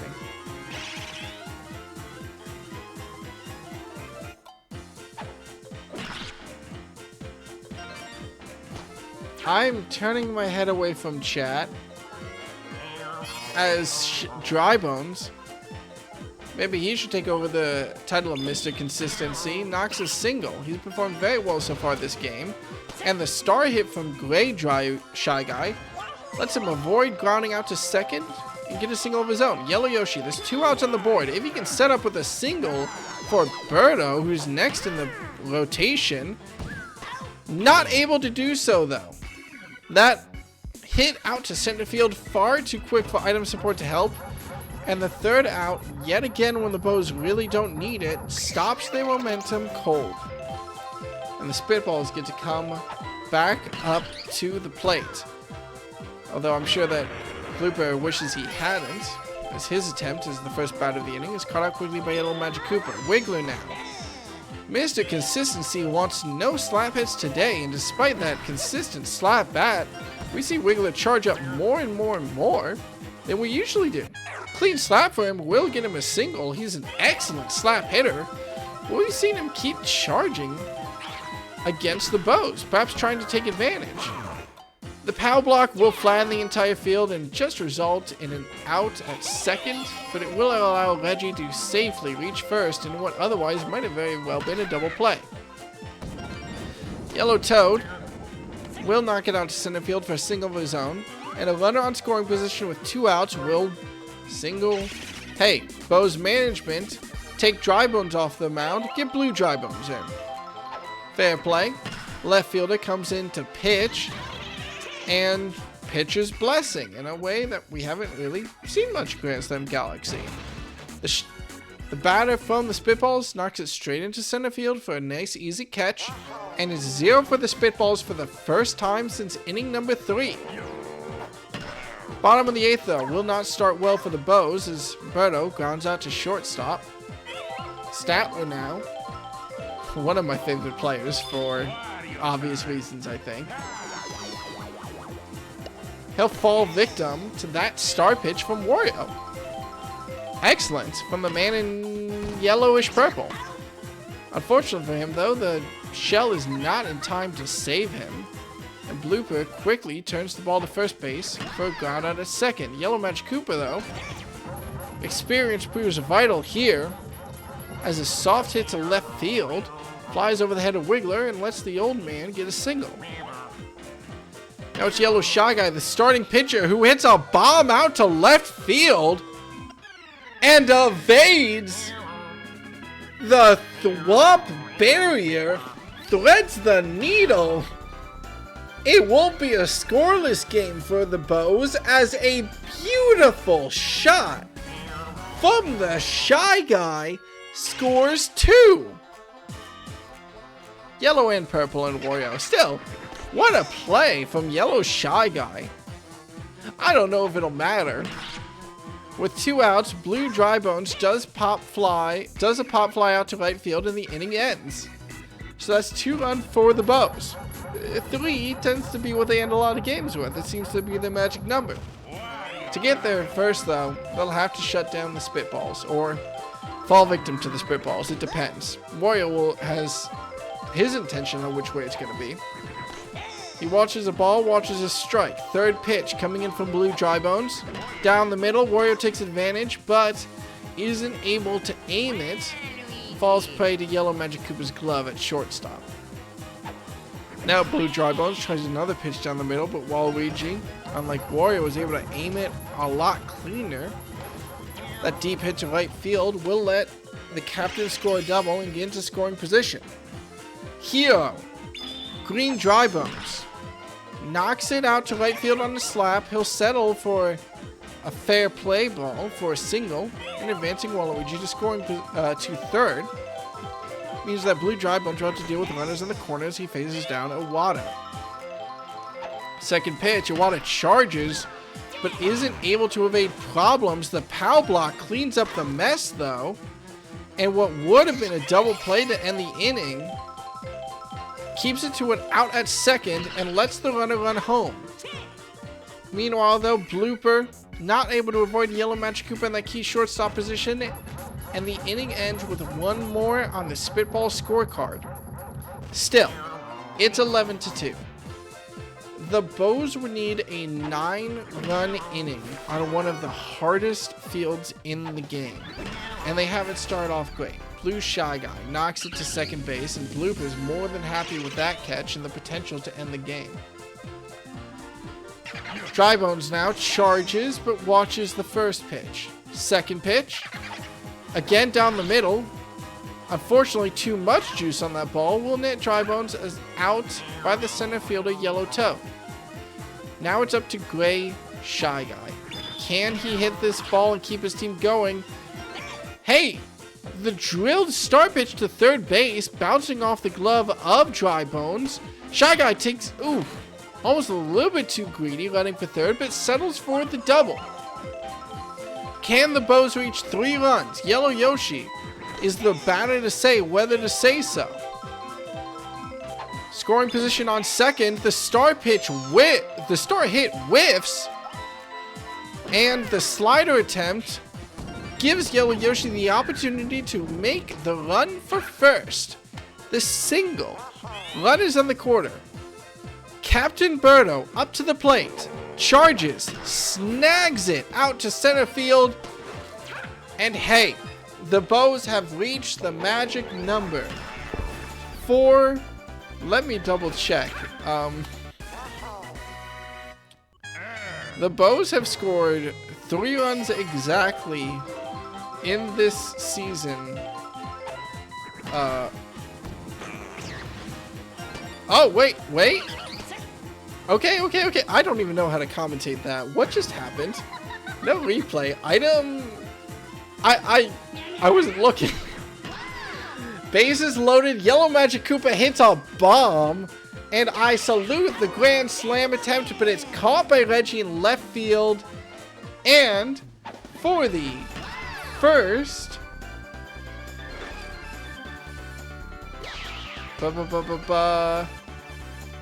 second, third time this season, the Bows fall with 3 runs on the board and an 11-3 scoreline. And it's the Spitballs who erase any hope. The Bows are all but mathematically eliminated from playoff contention. An excellently played game from the Spitballs on a hard map to play on means that the teams are battling to avoid one more elimination slot. Excellently played from the Spitballs. MVP honors go to, let's take a look, Sub-Captain Wario and Yellow Toad. Okay, I haven't been paying all the attention that I maybe should to them, but full credit to them. An excellent play to the 2 players. Let's take a look at that box. Oh god, I didn't take a screenshot. Alright, that's fine. I missed taking the first screenshot. Let's take a look at the box score. Wow. Double perfect scores from Yellow Toad and Wario. But excellently played from both of them. Yellow Toad in that center field position was so key with so many batting catches and just had enough batting to follow it up, as well as very excellent item play from the Spitballs. 7 of their players got item points. That is unusual, and a show of how strong this team was as a unit this game. Meanwhile, on the Bows side, this team is, let's call it what it is, our first eliminated team. Performance struggling across, a lack of synergy in the batting order and in the outfield has definitely hampered this team. I hope to see them come back next season and learn something from not just this game, from not just this season, but from the next 3 games too. They have some excellent players. Dry Bones, Blue Dry Bones, King Boo is on the bench, Birdo. There's the makings of a very, very competitive team here. And while I'm sad they weren't able to pull it together for this season, I still salute them on their attempt in the season, and will absolutely be excited to see them come back next season. Now, Let me go ahead and capture some data for our records. Unfortunately, I missed one screenshot, but that's no big deal. Make sure to capture for our records both Yellow Toad and Warrior's performances. Excellent job from them. As well as Birdo's attempt to lead her team. Hey, with a strikeout. And not terrible performance compared to the Spitballs. The makings of a great team here. Regardless, we're going to be heading now to our third game of the day. And another deeply, deeply important game. This one decides who stays in that terrifying 7th position in this Playday. With the Spitballs winning their game and their win differential shooting up to a positive 12, the Flowers sit right now in 6th in the league due to run differential. 7th in the league, elimination territory, that's the FireEggs with a 4-6. If they're able to win this game, they'll boost themselves out of that elimination spot. If they lose, they'll keep riding in 7th place through into Playday number 12. Their opponents? Oh, no problem. It's just the Monarchs. Dangerous territory for the Fireballs as we set up for game number 3. Take a look at both these teams. Now, the FireEggs, ever since their reformat with the babies, bringing them out of the outfield and bringing them in, have been performing pretty solid. Taking a look at their results the last couple of days. I just didn't record a game. Whoops. I didn't record who won. Okay, never mind. I'll fix that later.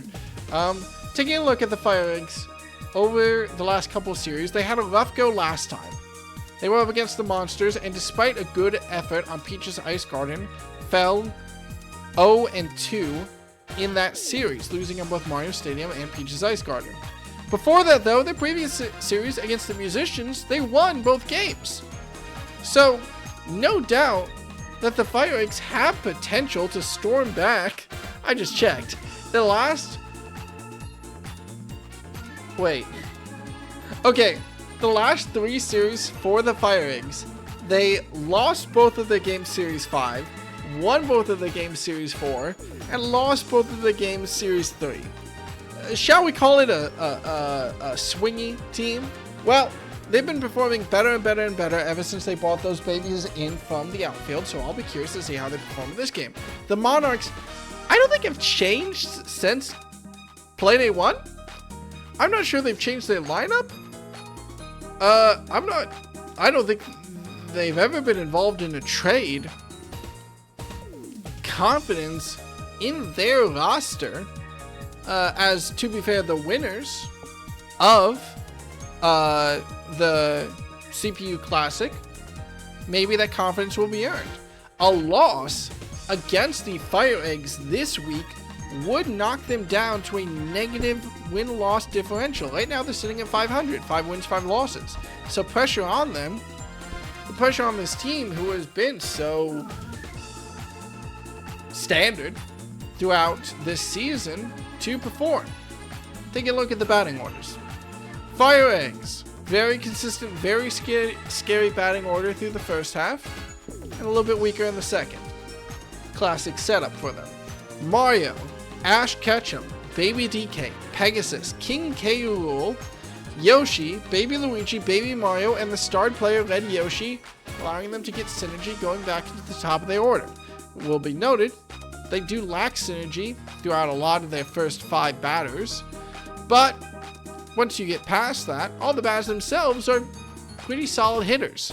So we'll be curious to see how they perform against the Monarchs defense, and especially against Peach on the mound. Before we get to that, though, we have to go over the Monarchs batting order.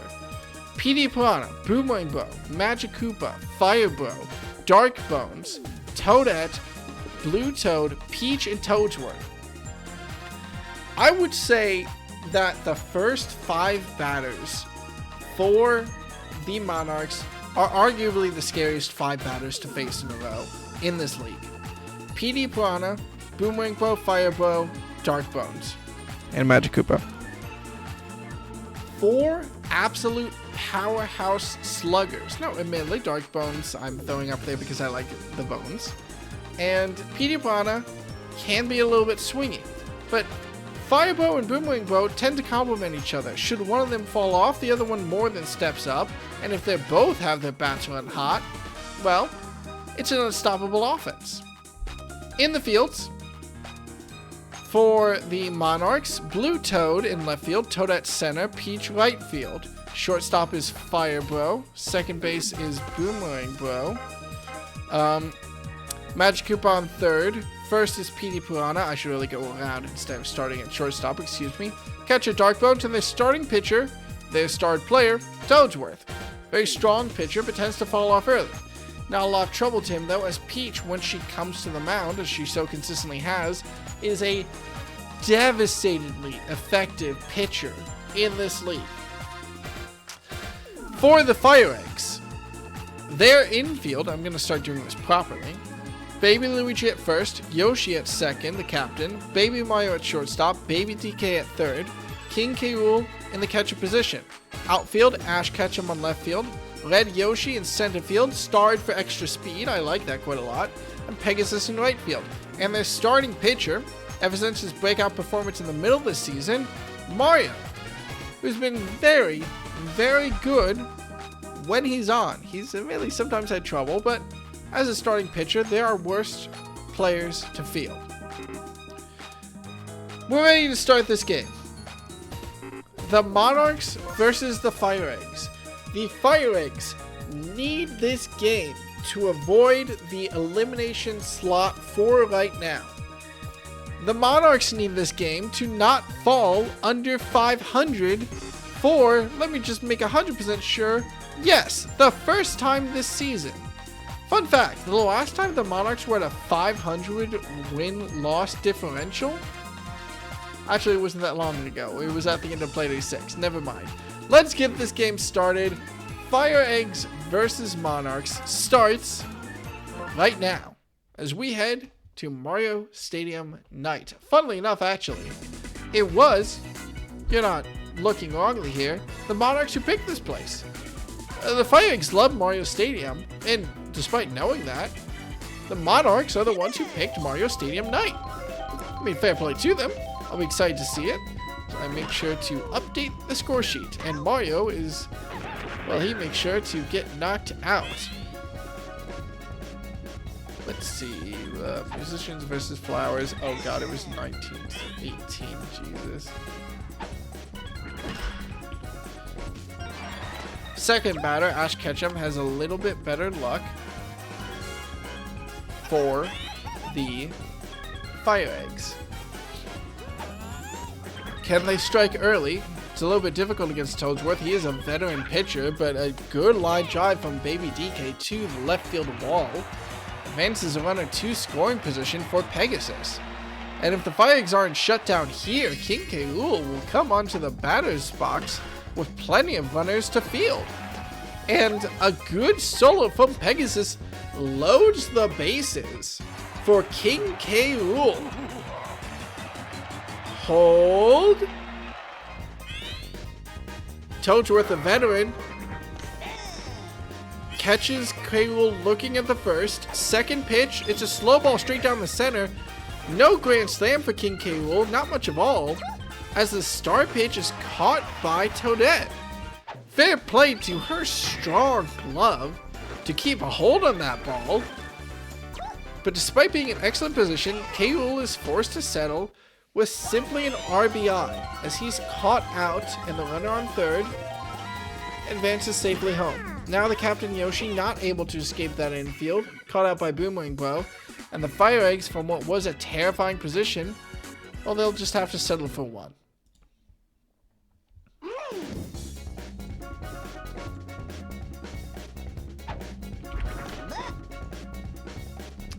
Now it's the Monarchs' turn to try to strike early, and they will try to do so with a deep hit from PD Piranha. Ash Ketchum and Red Yoshi are in position, and it turns out that deep hit, not so deep after all. Stays in the park just barely and is caught easily by Ash Ketchum. Fair play.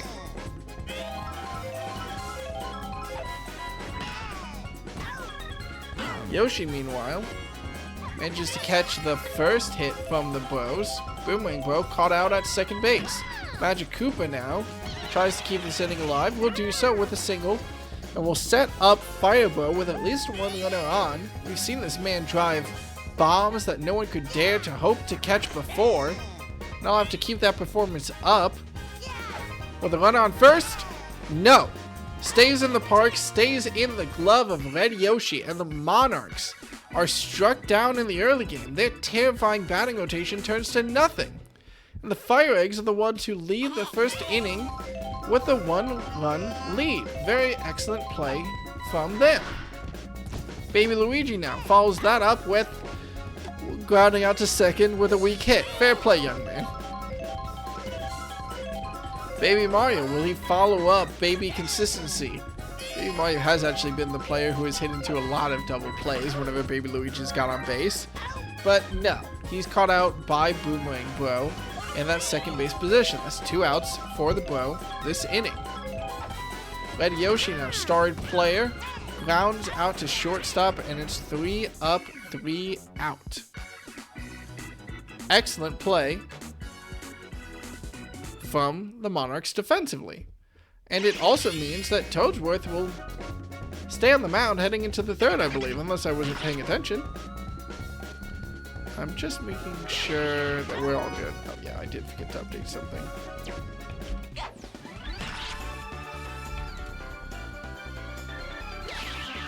Alright, fair play. The bomb attempt is caught by the outfield, and I promise I'm no longer looking at my spreadsheet. Mario saved by his outfield now as Toadette leads off the weaker section of this Monarchs batting order. Weaker section indeed, but saved by the POW block, which is extended too far to catch her out, and allows her to reach second base on what should have been nothing. RBI chance from Blue Toad to tie the game, as Toadette is on second. The fireball from Mario. That fastball is the fastest thing in this league. It's too fast for Blue Toad, at least on pitch number 1. Mario will attempt to catch out the runner twice, though. Fails both times. Keeps Toadette a little bit worried. And Blue Toad, on a pop fly, is barely able to avoid Red Yoshi's glove and get runners on the corners. Now, Peach, despite being a captain, is, I think, inarguably the weakest batting captain of this league. Hilarious buddy catch when it's not necessarily needed, but hey, the sacrifice fly from Peach brings the tying run home, and we have a ball game. I don't mean to demean what's going on at all. I almost am so bewildered by these plays that's hard to give them the proper gravitas. We have a 1-1 game in the bottom of the second. And Toadsworth keeps up that offensive pressure with a single of his own. Now it's Mario's responsibility to avoid these Grand Slam tier hitters, and he's not able to do so on the first hit. PD Piranha knocks a clean single. Disaster territory entered for the FireEggs. Mario needs to avoid a Grand Slam from Boomerang Bro. Fastball is good enough for 1 strike. The second fastball down the center, though, knocked by Boomerang Bro. And, oh no, what could have been an excellent bunny throw that would have caught Toadsworth at home is not thrown fast enough, question mark? And it's not good enough to stop 2 runs from coming in off that deep hit from Boomerang Bro.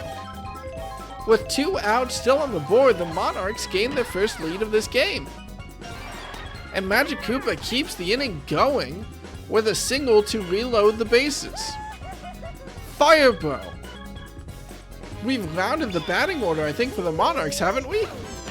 Or will next. Baby Mario misses a crucial catch while trying to dodge the fireballs, and Petey Piranha is able to run in for the third run of this inning. Baby Mario, you gotta keep your eye on the ball. Maybe he just hasn't developed depth perception yet? Regardless, loaded bases continue, and Dark Bones does hit into Baby Mario. The shortstop catches it to bail out his older pitching self. But the Monarchs, just like that, do more than tie up the game. They get a 4-run inning in an inning that it feels like defensively should have ended much earlier. Petey Piranha makes the diving catch though and is able to stop Mario from making progress for the FireEggs. They are at the top of their order though, and Ash Ketchum will take second batting for them in this inning and in their lineup. He is not able to avoid Boomerang Bro though. Yes. Oh, this is the Battle of the Bros. We have Fire Bro and Boomerang Bro on the Monarchs. And on the FireEggs, we have Mario, Baby Mario, and Baby Luigi. I missed my branding opportunity, and I was so chuffed by that there wasn't much to commentate as the FireEggs 3 up, 3 out, and are denied at the top of the third. Their responsibility now to stop the offense from the Monarchs. Well, first batter goes right as Toadette is caught out by Baby Mario in that shortstop position. Blue Toad now watches the first one. Curveball hits the plate.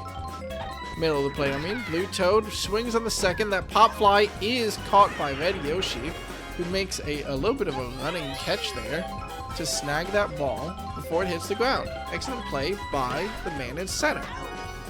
And Peach, who managed to start off the scoring last inning, is denied this time. Her ball caught by Yoshi at second base. And the third goes scoreless for both teams. Pressure remains on the FireEggs. 1-4 scoreline. They've got a 3-run differential to make up. And the star pitch from Toadsworth psychs out Pegasus despite being so slow. Pegasus though charges on the second and makes decent contact, knocking it up to center field for a single. King K. Rool, his last opportunity to take advantage of a weakened pitcher before Peach comes up to the mound, settles for the slap, and the slap goes too deep and is caught by Toadette in center field.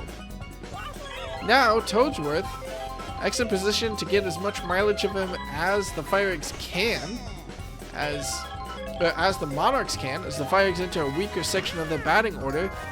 Yoshi is caught out by the boomerang catch from Fire Bro, but the fireball item, very well played to stop the double play. Excellent item usage from the FireEggs. Baby Luigi tries to keep his team in this inning, but a boo item is far too late to stop Blue Toad from getting under it. He barely even had to move at all. The FireEggs walk away with nothing in the fourth. And now in the fifth, Mario will have to face down the top of the Monarchs batting order again with a runner on, as Toadsworth knocks a single out to center field. Alright Mario, do your best. I mean, I was almost worried that his fireball pitch, if he chooses to throw it, will burn a hole through Petey Piranha's bat, that being the pedal, but no! It's a fast D home run bomb from the monster, Petey Piranha. Excellent hit, excellent home run for 2 with Toadsworth on, and finally, the Monarchs score a homer to start to tire out Mario, who's immediately taken off the mound, and extend their lead to 5 runs. Now it's the Captain Yoshi, who has to face down all of these bros. A bobble from Baby Mario, oof, in that shortstop position, lets the Boomerang Bro reach first. Looks like Magic Koopa might be going for a bunt here. Fair play to advance Boomerang Bro to second. Keep himself safe. He acknowledges his position maybe, but misses 2 bunts, 2 strikes. That means he'll swing. Pops it out to center field in a much better case for the Monarchs. That single means they have a runner on first, a runner on second, and Fire Bro charging against the Captain Yoshi. Charges again. Knocks good contact out to right field. That's definitely fair. Can Red Yoshi make it in time? It's close. Yes. Red Yoshi and Pegasus, by a matter of inches, stop the 3-run homer and keep the FireEggs at least competitive in this game. Oh my god. A moment later, and that would have been out of this park. Jesus. I'm not giving it the Papa Gravitas. One more instant, one more frame, and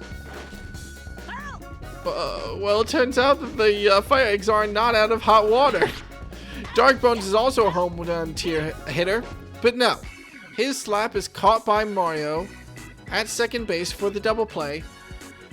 That does mean off PD Piranha's pedal, 2 more runs for the Monarchs give them a 5-run lead now.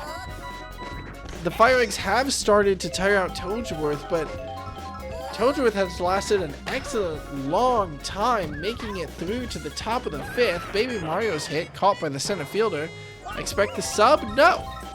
Toadsworth, very smart play to keep the weakened pitcher in throughout the entirety of the weaker section of the FireEggs batting order. Smart call by the coaches. And Toadsworth proves that he can still perform.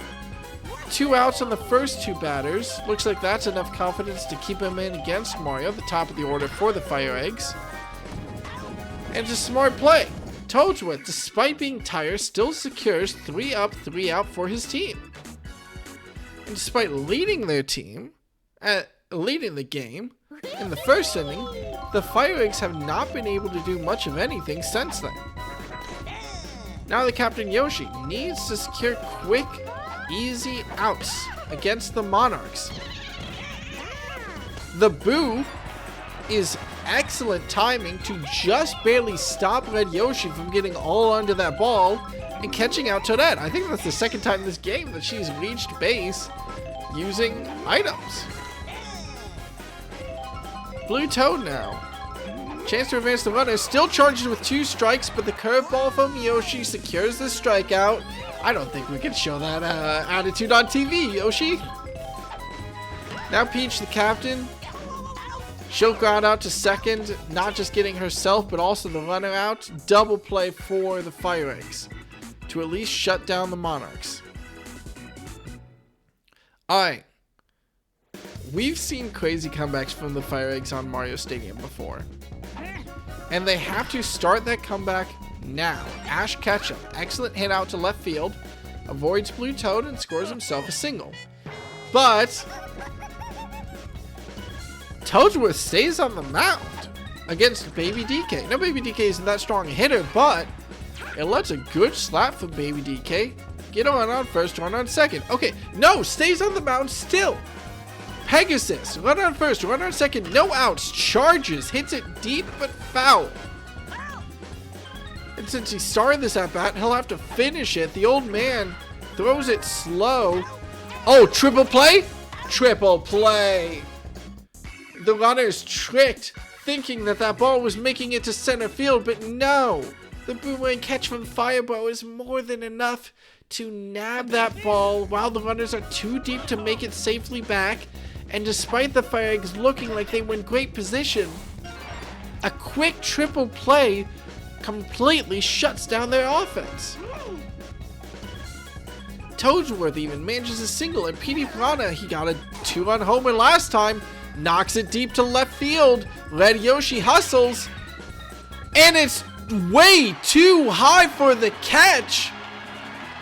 PD Piranha comes alive and knocks away another 2-run homer. My word. You'll forgive me. PD Piranha has kind of been on fraud watch for many games in a row. We have not seen him perform, but he is showing up for the FireEggs on a similar caliber to Donkey Kong in that earlier game. Now Boomerang Bo knocks that single by hitting it to center field. Magic Koopa, who's been pretty good at getting on base, continues that streak. but unfortunately, the hit out to left field is thrown in way too quick due to synergy between Ash Ketchum and Mario, allowing the out at second and keeping it to 1. Not that matters to Fire Bro. The outfield again not able to get into position in time by an inch, and it's another 2-run homer. The Monarchs offense comes alive and is making a statement on Mario Stadium. They've now successfully tied out the secondary pitcher from the FireEggs of Yoshi, who still has to get through Dark Bones. My boy. First pitch thrown just on the edge of the plate. Second pitch is hit by Dark Bones for a good single. Now it's Toadette.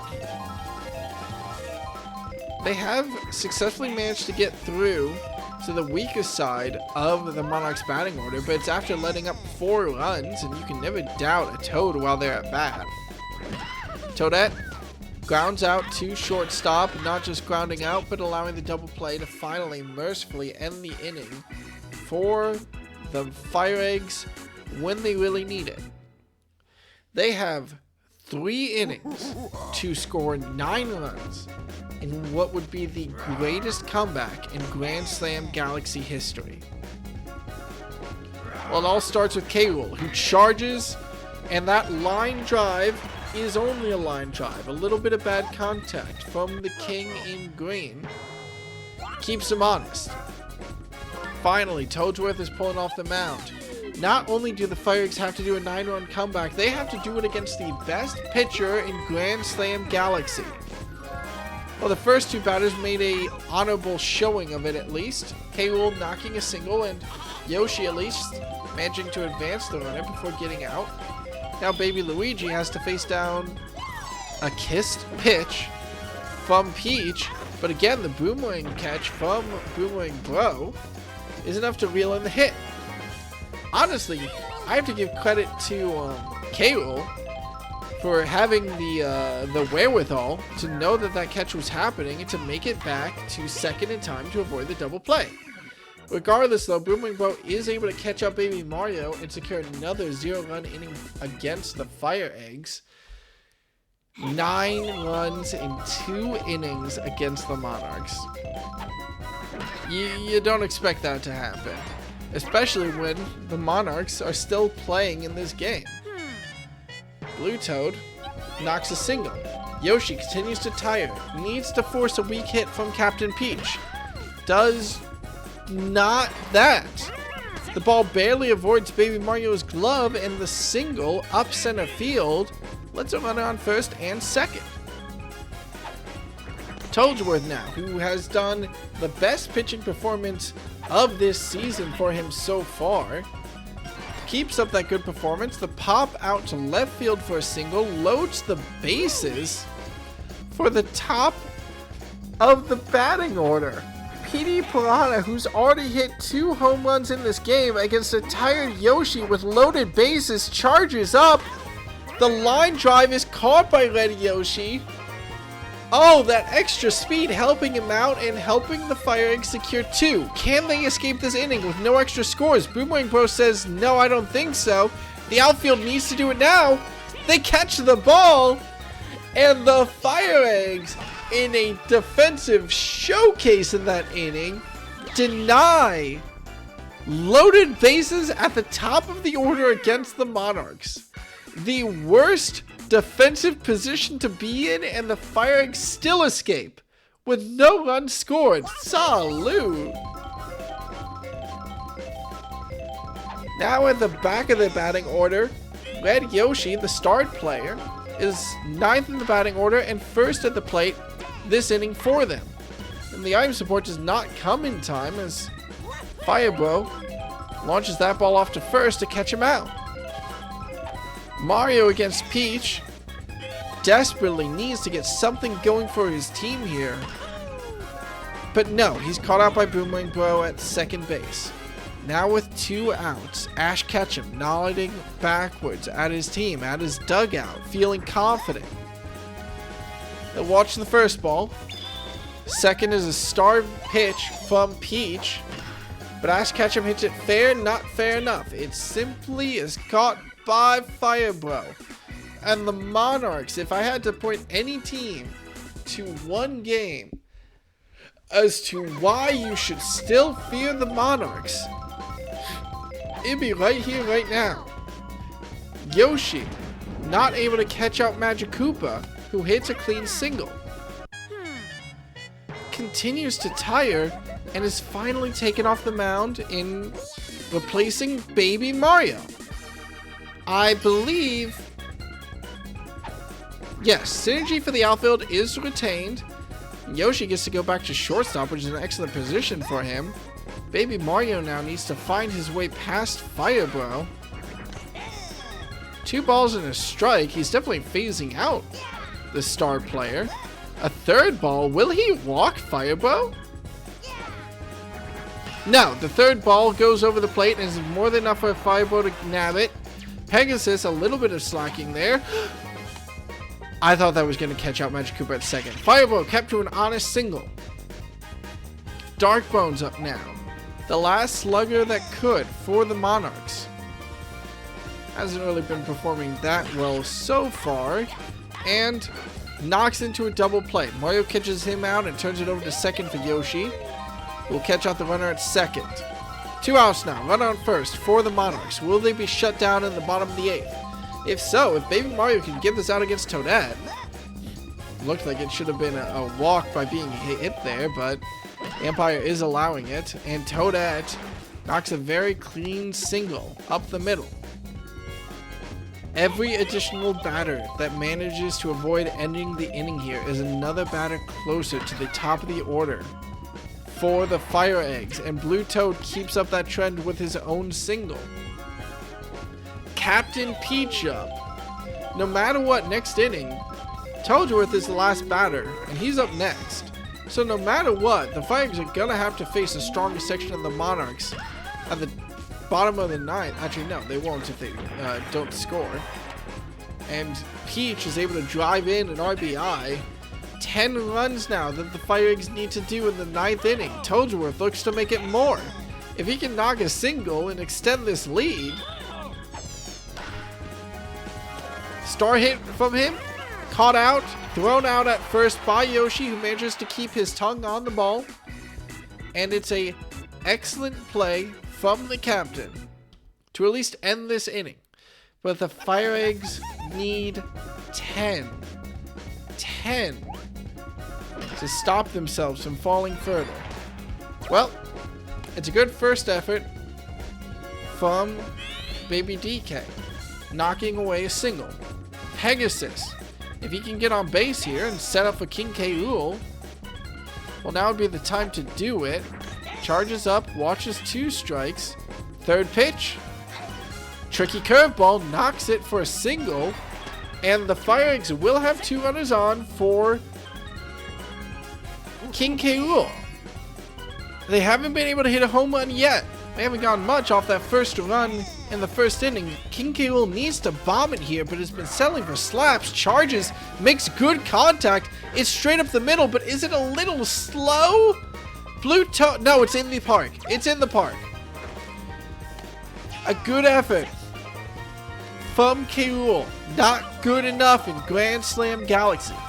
Even if it had made the extra couple inches, Blue Toad would have hustled and made the buddy catch. And the boomerang catch from Boomerang Bro. What a way to end the game. And the Monarchs, with a devastating win over the FireEggs, they'll stay with a positive win-loss record, and more importantly, or perhaps more impactfully, if that's a word, keep the FireEggs in 7th place and possible elimination from postseason hopes if they can't rally next game against the Monarchs. Now, the FireEggs are only down 1 right now, but that's still devastating. Let's talk more about this particular game, though. MVP honors, of course, going to PD Piranha after a devastating couple of at-bats for his team, which, ironically enough, not necessarily necessary from the pedal monster, as the FireEggs just weren't able to produce offensively. Still though, hats off to that plant. And of course, hats off to my personal MVP, Toadsworth. With an excellent pitching performance, staying later into the game than we almost ever see him, really securing that win for the Monarchs.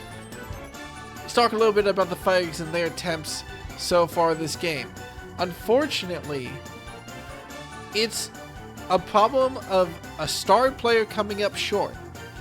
King K. had many chances to knock out a devastating home run hit this game, but just wasn't able to make his bat line up with what was needed from him.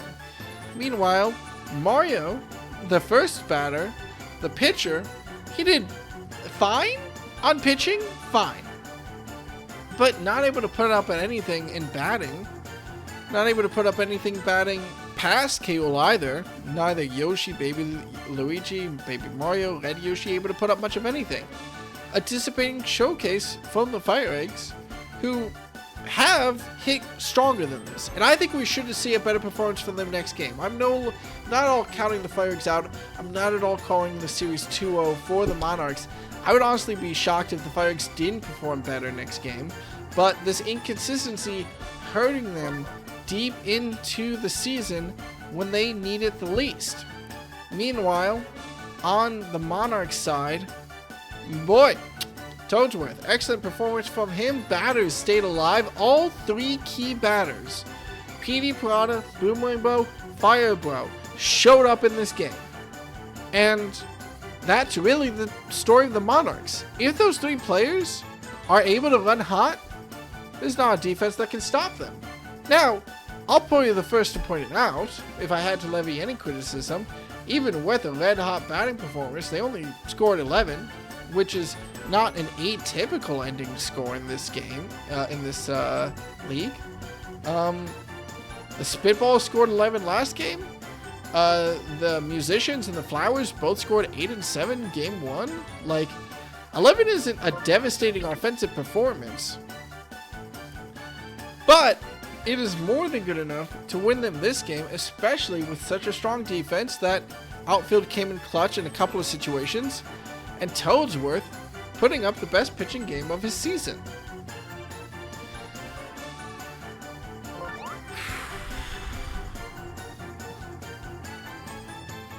Do you hear that, sports fans? Do you hear the wind of inevitability? Ladies and gentlemen, we have put off this showcase for as long as we possibly can. Our last game tonight, the top two teams battle for first seed in Grand Slam Galaxy. The Monsters and the Rookies, father and son, finally meet. This is not the right game. Excuse me. No. Musicians, Flowers, you're all good. The Monsters and the Rookies finally meet. And the Rookies get home field advantage first. Story of these two teams. The Monsters kept up an undefeated streak through the first 5 Playdays of Grand Slam Galaxy before finally falling to the Musicians, who so far have been the only team to beat them. Despite that, the Monsters still made a change up to their batting order and rotation. They moved Bolt, the Magic Koopa, to second base to act as a surprisingly excellent shortstop and second baseman, the Magic Koopas. They shifted the batting order around. They threw some sluggers in a different rotation. And based on their last couple of games, where their bats have been, I would say, a little bit stronger, I think it's worked out for them.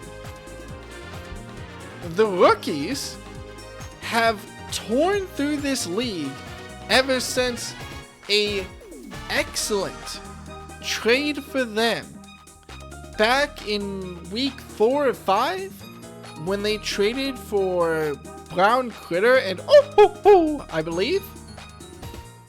Ever since then, the Jackets have come off and have shown up for this team.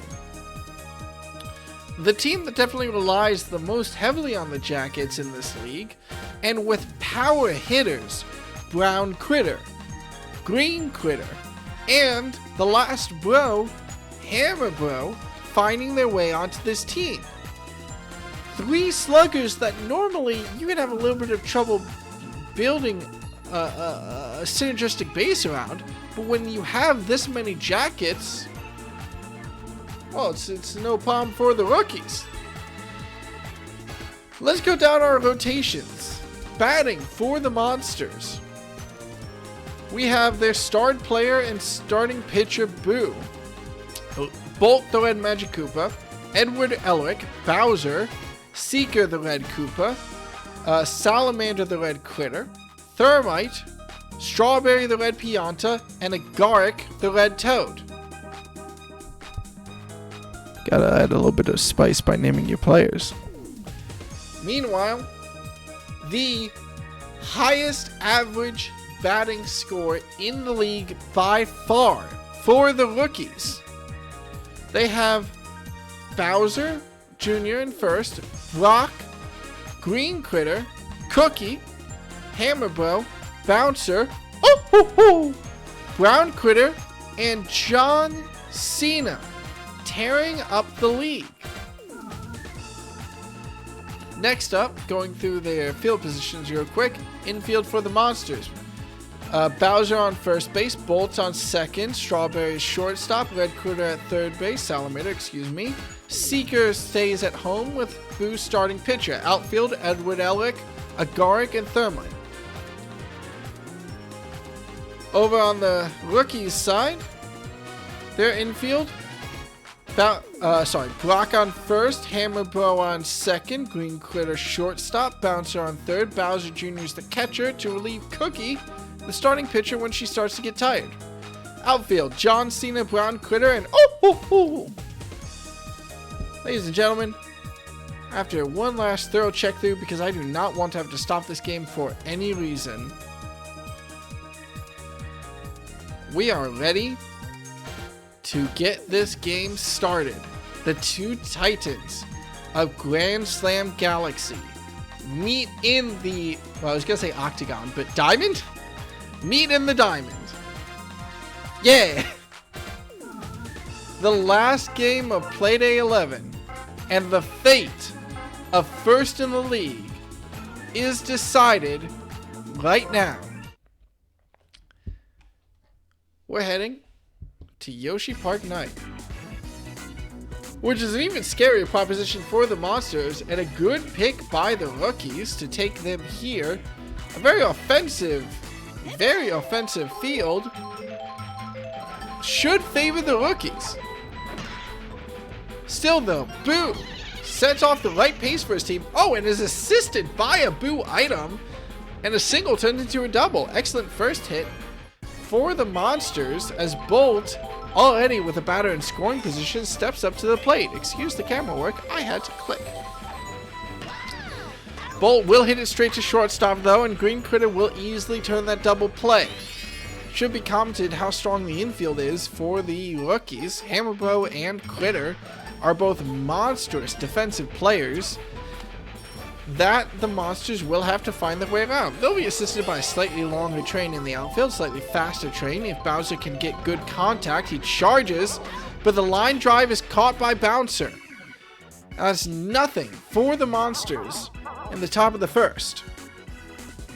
Chance for the rookies to start this game off strong with a devastating opening lineup of their own.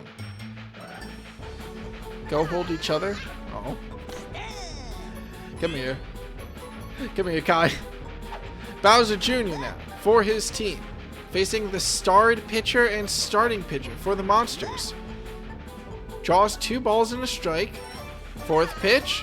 Charges, but it goes wide, and Bowser Jr. doesn't like that one either. Boo now in a little bit of trouble. forces a miss from Bowser on a curveball down the middle. We have a full count, which we almost never see.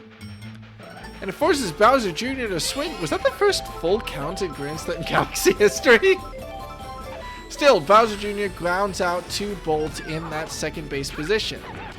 He's followed up, though, by more than enough. Brock is the first one to start for his team. Green Critter will try to capitalize off a beanball! The first beanball in Grand Slam Galaxy history. Boo, I would argue, smartly walks Critter and now tries to take advantage of Cookie. We have never seen a beanball. Not now, not in the CPU Classic, I think. Incredible. A weak hit from Cookie. The double play. The beanball was the right play.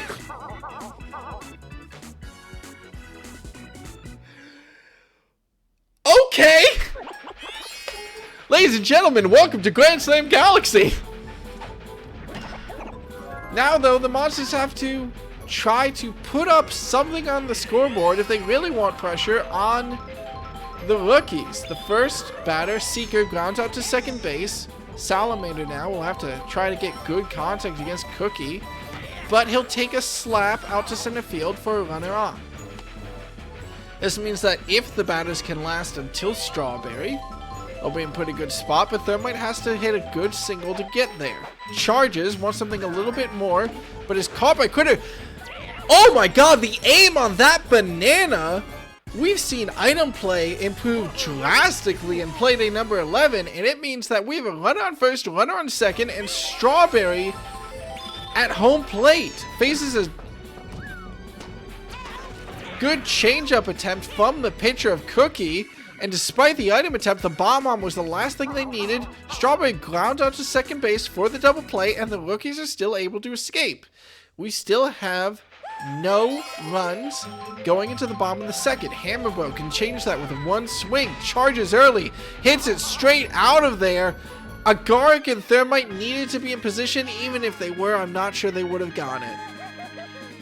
I'm not sure the train interference mattered, but the morale definitely does, as the starred player Hammerbro, a devastating, absolute banger of a hit for a home run and the first lead in this game, as the rookies take advantage. Boo now has to face down a couple more jackets. Will successfully catch out Bowser, at least with a good sliding catch from Strawberry at shortstop. We'll take her attempt. Curveball from Boo catches her. Catches her looking. I have to say catches her now. I have to specify now after the first beanball. And again, second jersey in a row, knocks it to Strawberry for an out. Brown Critter, who is a devastating home run caliber hitter of his own, now faces down Boo. Charges, but watches the throw. Didn't like that one. Next pitch, charges again. Catches the curveball out to left field. He'll have to settle for a single. Oh my god, the quick throw from Elegant Strawberry.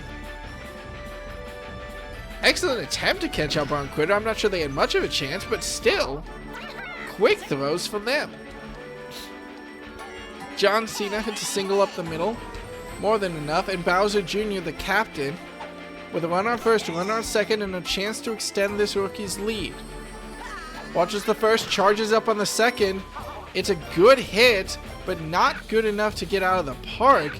Some fumbling from Agaric will be more than enough, though, to let Brown Critter run home. I'm not 100% sure. I think Brown Critter was home regardless, but that's an embarrassing look for Agaric. And that lets the rookies extend their lead to 2, as Bowser Jr., tagging up first base, is able to taunt his father a foot away in the position. The Fireball catches out Bolt on second base, and a ground out turns into a single, letting Critter reach home plate with bases loaded. Good opportunity for the rookies to take a devastatingly huge lead if Critter can produce a home run on one of the most home run happy fields. The star hit. It hits deep, bounces off, no, goes through the train, and Agaric and Thermite Try to catch out Brock at home. Can Seeker catch him to at least end the inning? No. Brock reaches third safely. 2 more runs, though, off that line drive from Critter. And the tone has been more than set. A devastating devastating inning from the rookies drains the confidence of Boo, and the starter pitcher is taken off the mound as Captain Bowser looks to recuperate his team's morale. 0-4, 2 out still, 1 on second, 1 on third. Star pitch from Bowser. He wants out of this inning, and he'll force a strike from Cookie to do it. Does he throw another one to secure the third strike? Looks like that is a strikeout. And Cookie even wastes a star bat attempt. Oh, it doesn't count because she misses. That's a little bit silly. Regardless, Bowser steps up to the plate and forces the strikeout to get his team out of that inning and out of a potentially dangerous position. Smart play by the captain. It's now up to the Monsters to see if they can produce a 4-run inning as well. And Agaric brings us into the top of their batting order with a good single. Boo. Can he keep this up? A good shot out to left field. Though the Boo item doesn't amount to much this time. Will allow a run on first, run on second for Bolt the Magic Koopa. And it looks like Bolt is just looking for runners in scoring position, as it seems like he wants to bump this ball. Will it catch out Boo? We'll find out. No. It goes foul and will force Bolt to swing on pitch number 3. Does not evade Hammer Bro's ball, though, and that just means that the Bro catch is enough to allow the triple play and shut down the Monsters in the third.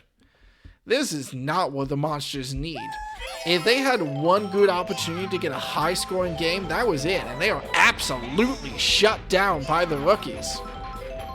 Hammerbro, who started off last inning with a dinging home run, charges early on 2 strikes. Confidence from the man. Still, that charge was a little bit too early. Wild swing from Hammerbro will only net him a single instead of another home run. Now it's up to Bowser to force weak hit from the jerseys. The pop-up forces Hammerbro to hesitate and catches the man at second.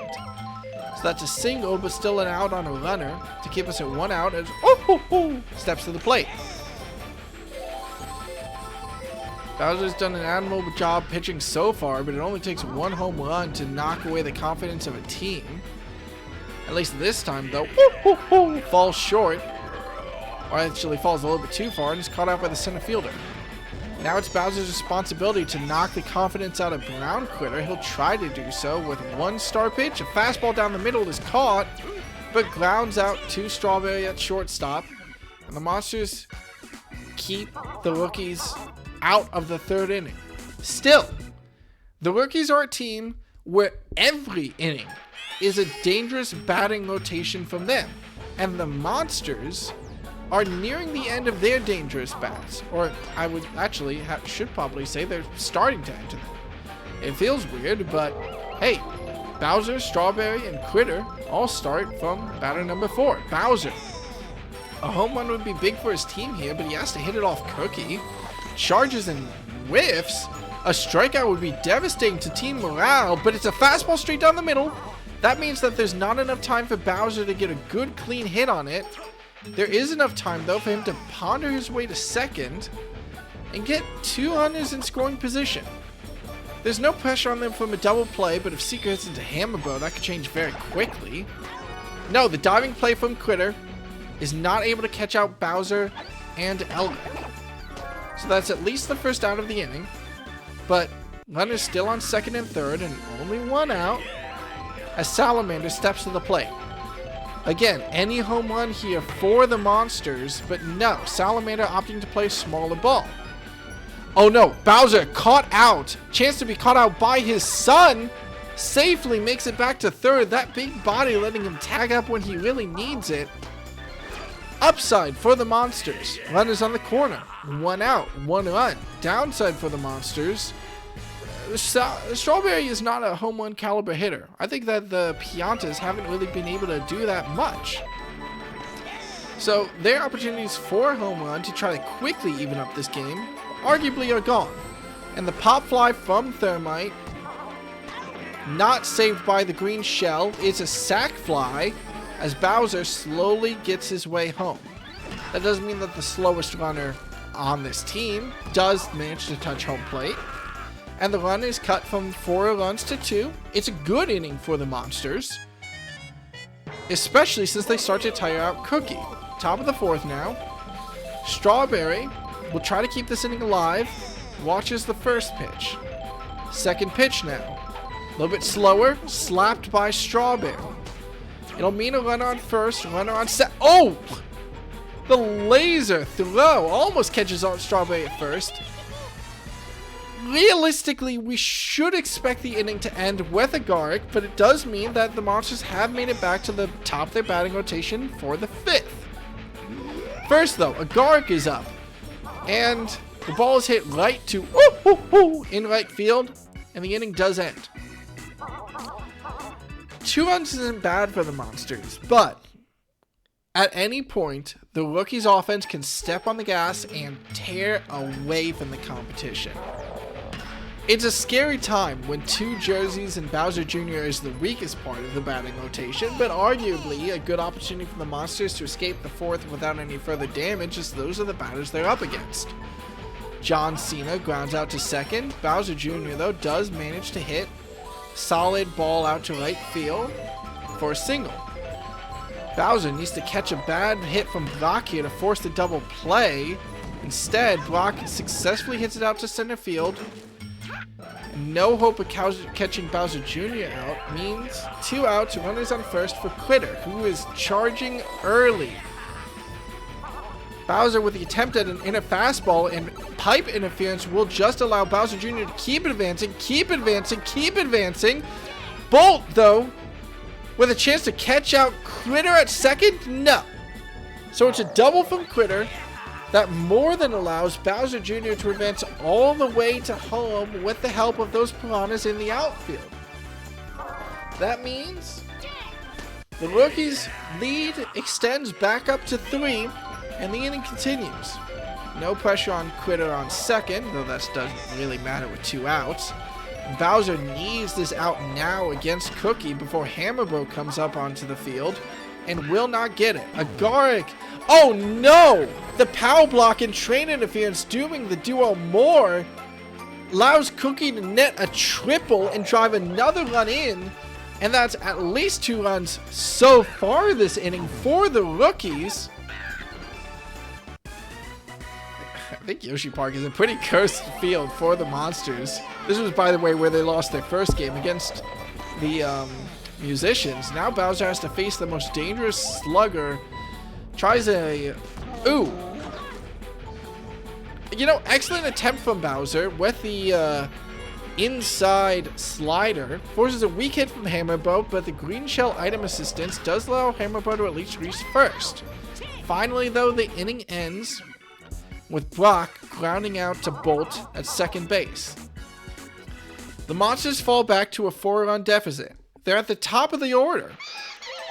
But the top of the order is not the strongest spot for the Monsters. 3 relatively weak batters who can get on base and set up for Bowser in the 4th slot, but they need to get on.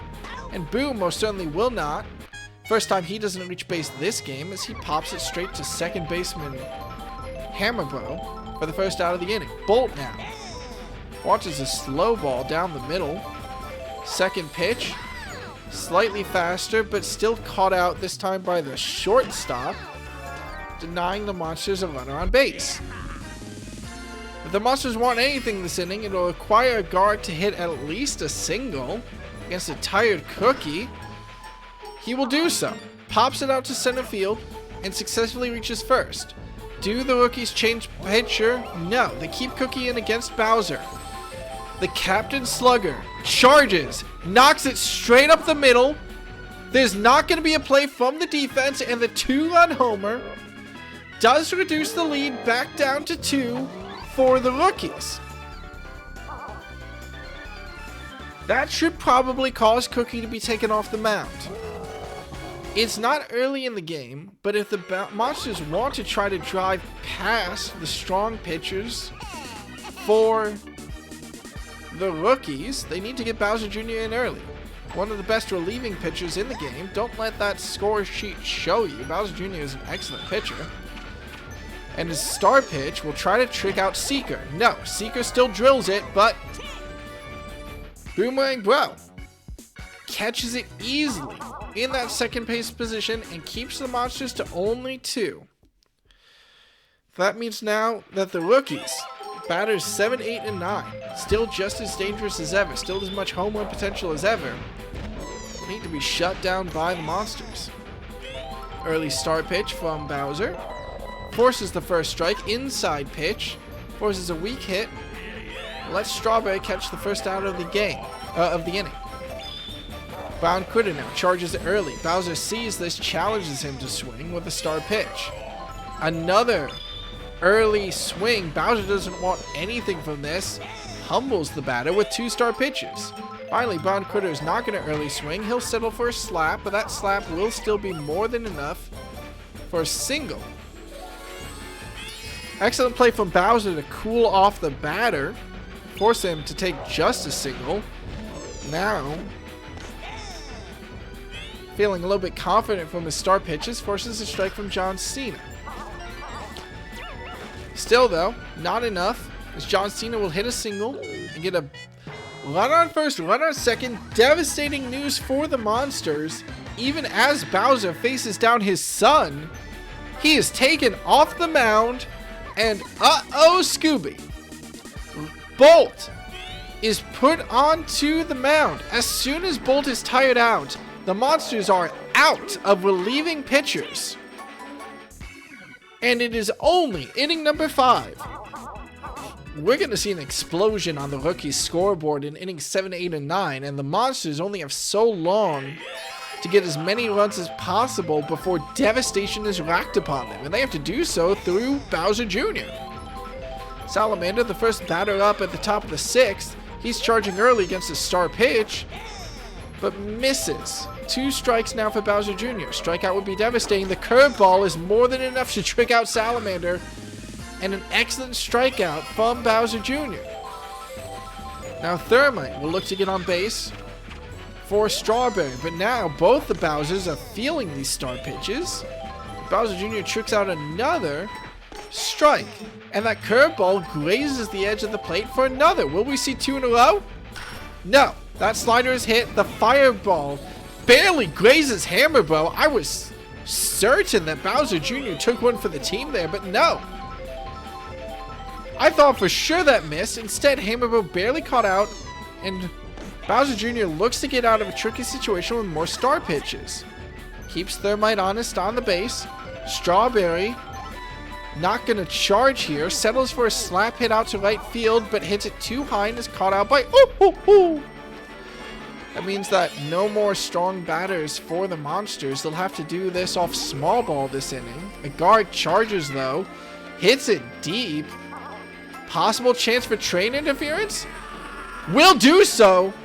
Both the fielders, Critter and John Cena, interfered with, and a guard drives in. Run number 5 for the monsters. It's a 1-run game, as both John Cena and Brown Critter bounce off that train in the outfield, and Thermite manages to run home.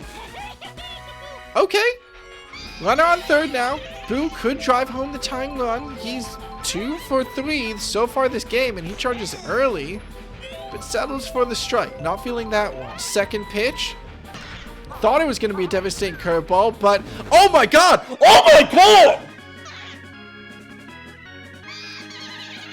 The bobble from John Cena lets the ball carry enough momentum, and what is definitely the craziest home run in Grand Slam Galaxy history.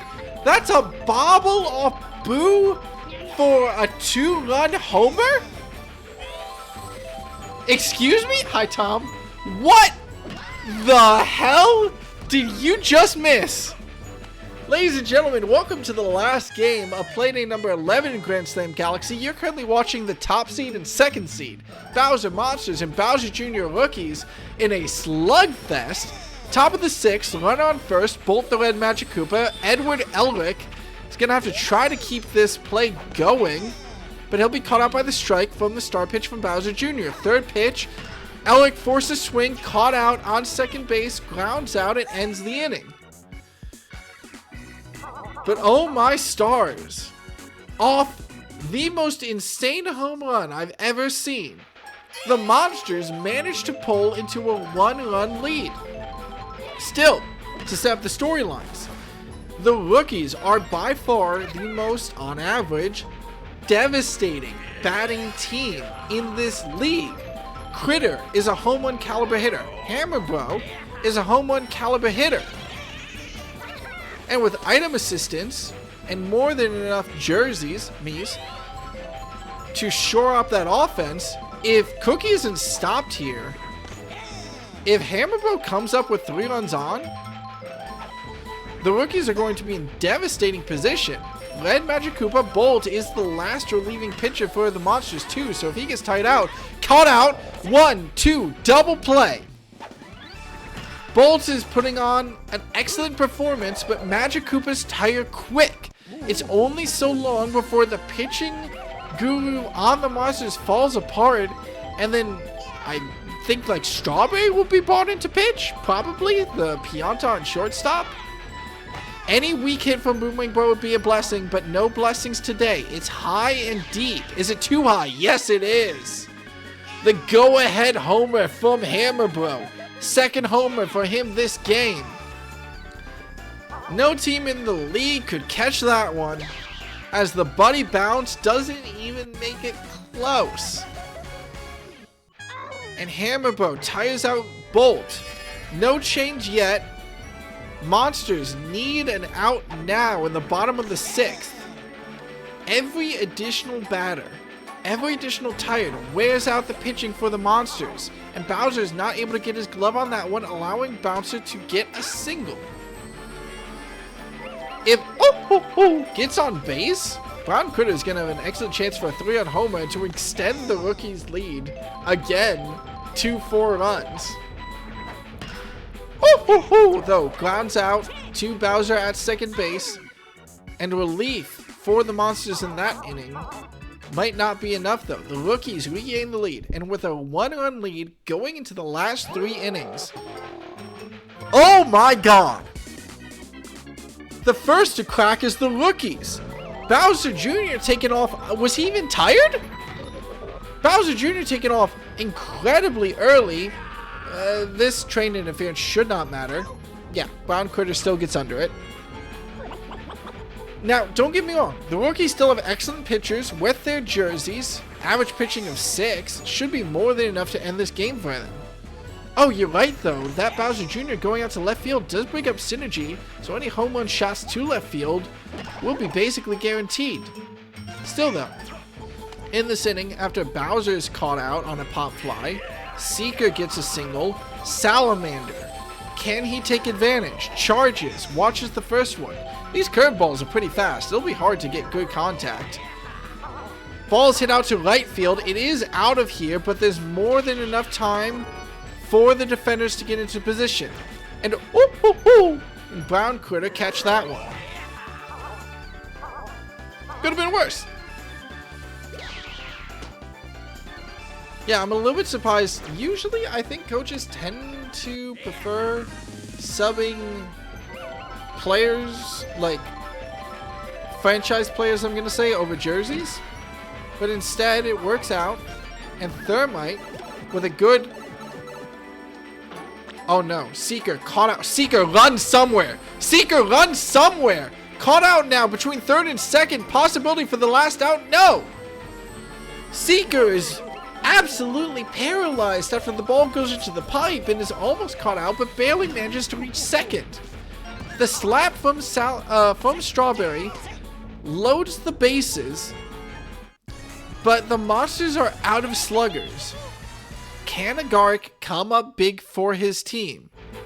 He just needs a single to tie this game, but he needs to make sure not to hit it. The infield is so terrifying here. He doesn't charge it, but hits it just high enough to escape Hammer Bro's grasp. Tying run, knocked in, and the bases remain loaded as the Monsters go to the top of their order. Oh no, not the computer crash. Okay. Bases loaded. Boo now, who has performed pretty admirably, could knock in the go-ahead run. Charges, knocks it out to left field. That will be foul. Boo, it must be said. 3 for 4 so far this contest, including that insane 2-run homer. Will not continue that. Oh my god. No, no, no. Agark should be called out at second. Yes, the defense recovers in time. And that is it for the Monsters. They are entering an incredibly dangerous last 3 innings on nothing but fumes, as the offense has worn them down.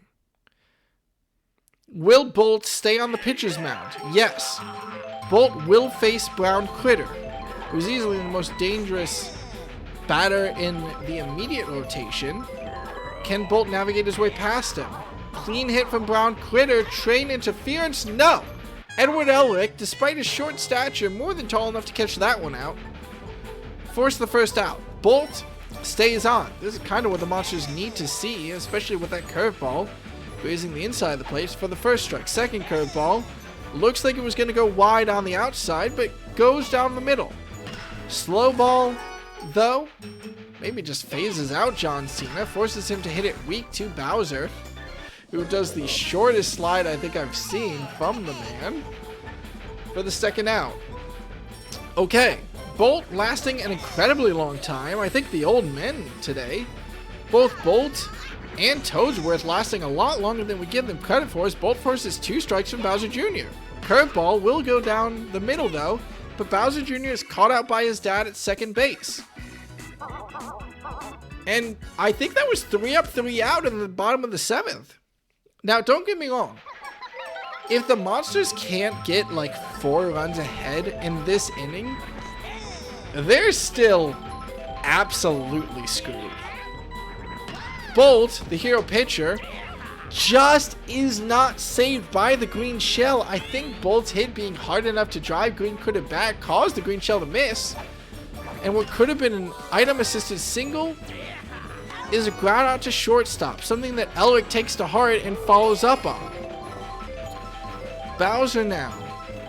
Last chance for his team in this inning. Hits it square, but Green Critter fields all 3 balls. 2 ground outs and a pop out. Keep the Monsters scoreless at the top of the 8th. Ladies and gentlemen, welcome to the Home Run Derby. The rookies face a tired Bolt and God knows who after that. Brock, no, caught out by Agark in center field. But surely this is where we see Bolt step off. No, Bolt chooses to face Critter. Fastball straight down the middle. It's only a single from Critter, which is about the best you can hope for.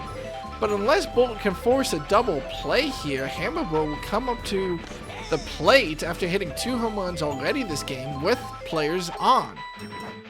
Cookie charges, hits it exactly where she needs to. That'll be at least a run on second, run on third, but the train interference. Critter chooses to stay honest. Ladies and gentlemen, welcome to the end of the game. Hammerbro on. Bolt chooses to stay on the pitcher's mound. Star pitch, the slider. Uncharacteristically weak hit from Hammerbro, and Bowser is able to pitch it home to keep Critter honest and tag out Hammerbro at first. Finally, the change is made, and it's the player on third base, Salamander, brought in to pitch to try to end this game. Red Critter was not an excellent relief pitcher in the CPU Classic, but he's more than enough in the bottom of the 8th as Bowser fields the ball, ground out to second base, stops the rookies from scoring. We have a tie game between the first and second seed of the league going into inning number 9. Seeker charges, knocks it cleanly out to center right. That position has been so devastating for so many teams, but without train interference, it will only net a single for the Monsters. Salamander now, equally as devastating as the Critters on the rookie's side, and tries to prove so here. Is the trade enough to do it? Yes, it is. 2-run homer to go ahead for the Monsters as they take the lead 10-8 in the 9th inning. Okay. Now, the rookies need to settle this. John Cena as the relief pitcher needs to not just stop Thermite, but stop Strawberry, the next and final strong pitcher we should see this inning. Does an admirable job with Thermite and forces him to ground out to the first baseman. Strawberry, who's been a slap hitter, more of a setup than anything, settles for another slap and barely manages to hit it just shallow enough to avoid Brown Critter's glove. Another hit like that will force the out at second base, so a guard needs to avoid center field here. Hits it up there. Will Strawberry be caught out? No. Okay, run on first, run on second. 1 out. Boo now. Top of the order for the Monsters at the top of the 9th inning. Can they make it? If they make it back to Bowser, it'll be devastating, but no. Boo hits it straight to Hammerbro, who fields it for the easy double play. Okay. Bottom of the 9th inning. 2-run deficit. Back of their order, but more than devastating enough possibilities for the rookies. Can the Brown Jerseys and Brown Critter make it past Salamander to secure their team this game? Hits it out to left field. She's nabbed by Elric. That means a home run from Brown Critter would only be worth 1. He has a good chance against Salamander. Takes his shot straight up the middle. Elric does not make it in time. If hit that single, we would have had a completely different game. But the rookies will have to settle for 1. And 1 out off a clean home run straight up the middle from Brown Critter. John Cena takes the plate.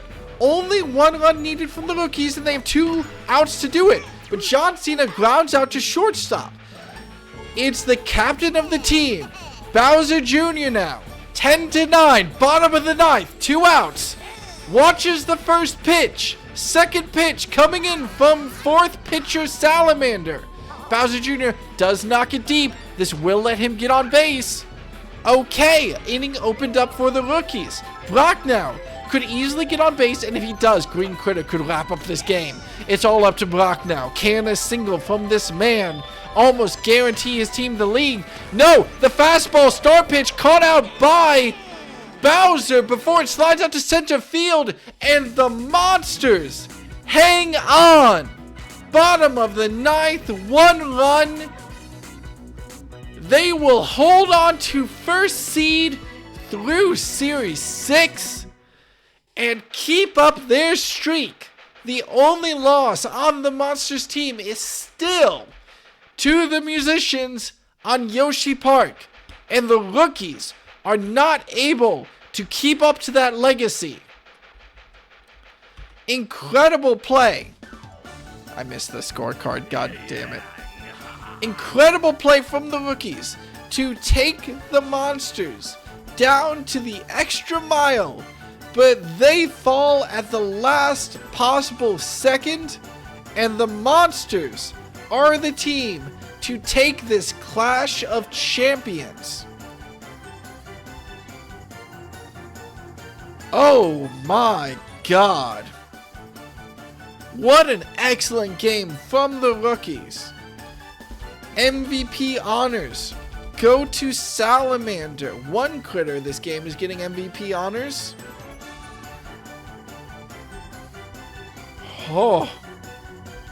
Okay. Let's calm down. Let's talk about that game. Let's analyze that game. Salamander. Bowser. Boo. With the 2-shot bobble home run that decided the game. If Boo didn't hit that bobble home run, the rookies would have won this game by 1.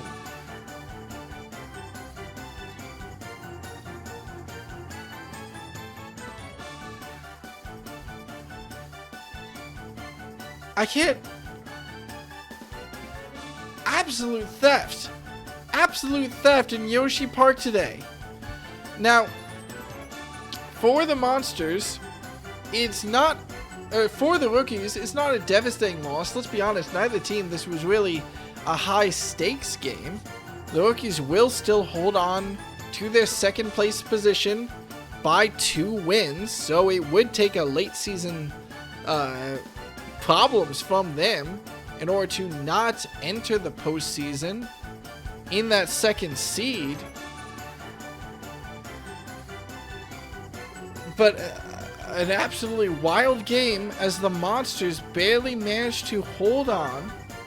Let's look at the scorecards. Rookies first. Excellent performance from all 3 sluggers on the team. Critter, Hammerbro, and Brown Critter all coming up big. If one more runner was on the base, in so many situations, the rookies would have at least forced this to extras. They are barely denied in an absolutely clutch game.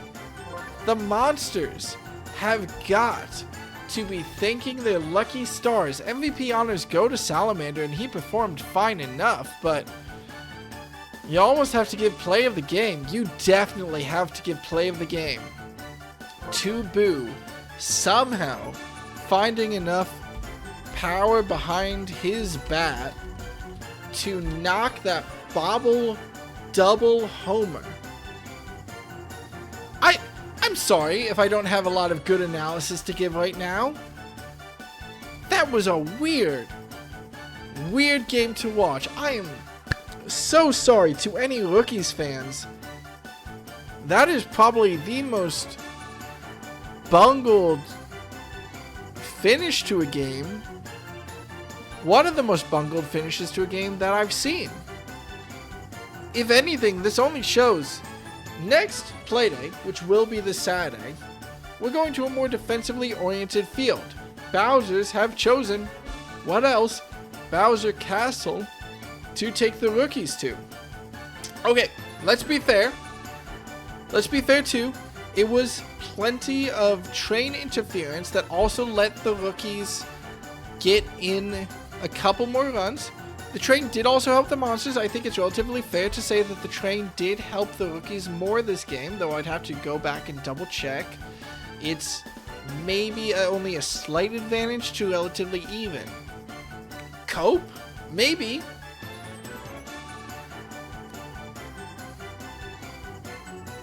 I have no doubt. I mean, it's going to be on the rest of these teams to actually try to get to the finals.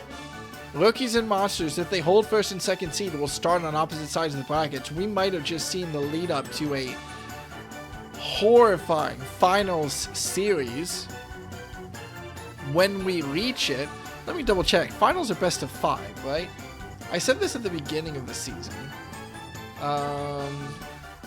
Let me double check. I believe the finals are best of 5. Playoffs, finals. Playoff quarterfinals and semifinals are best of 3. Playoff finals are best of 5. Okay, it will be a best of 5 series for the finals. And we'll have to see how both the rookies and the Monsters stack up. Surprised at my lack of home run in the train, to be honest? Yeah, fair. No train home runs this time. Okay. I'm not gonna wait out. It's late. Go to bed. Oh, it's 11:30. This is what I get for doing this late. Thank you all for joining me for Playday number 11. Oh, before I go, actually, let me update the standings and make sure that everything is fully accurate here.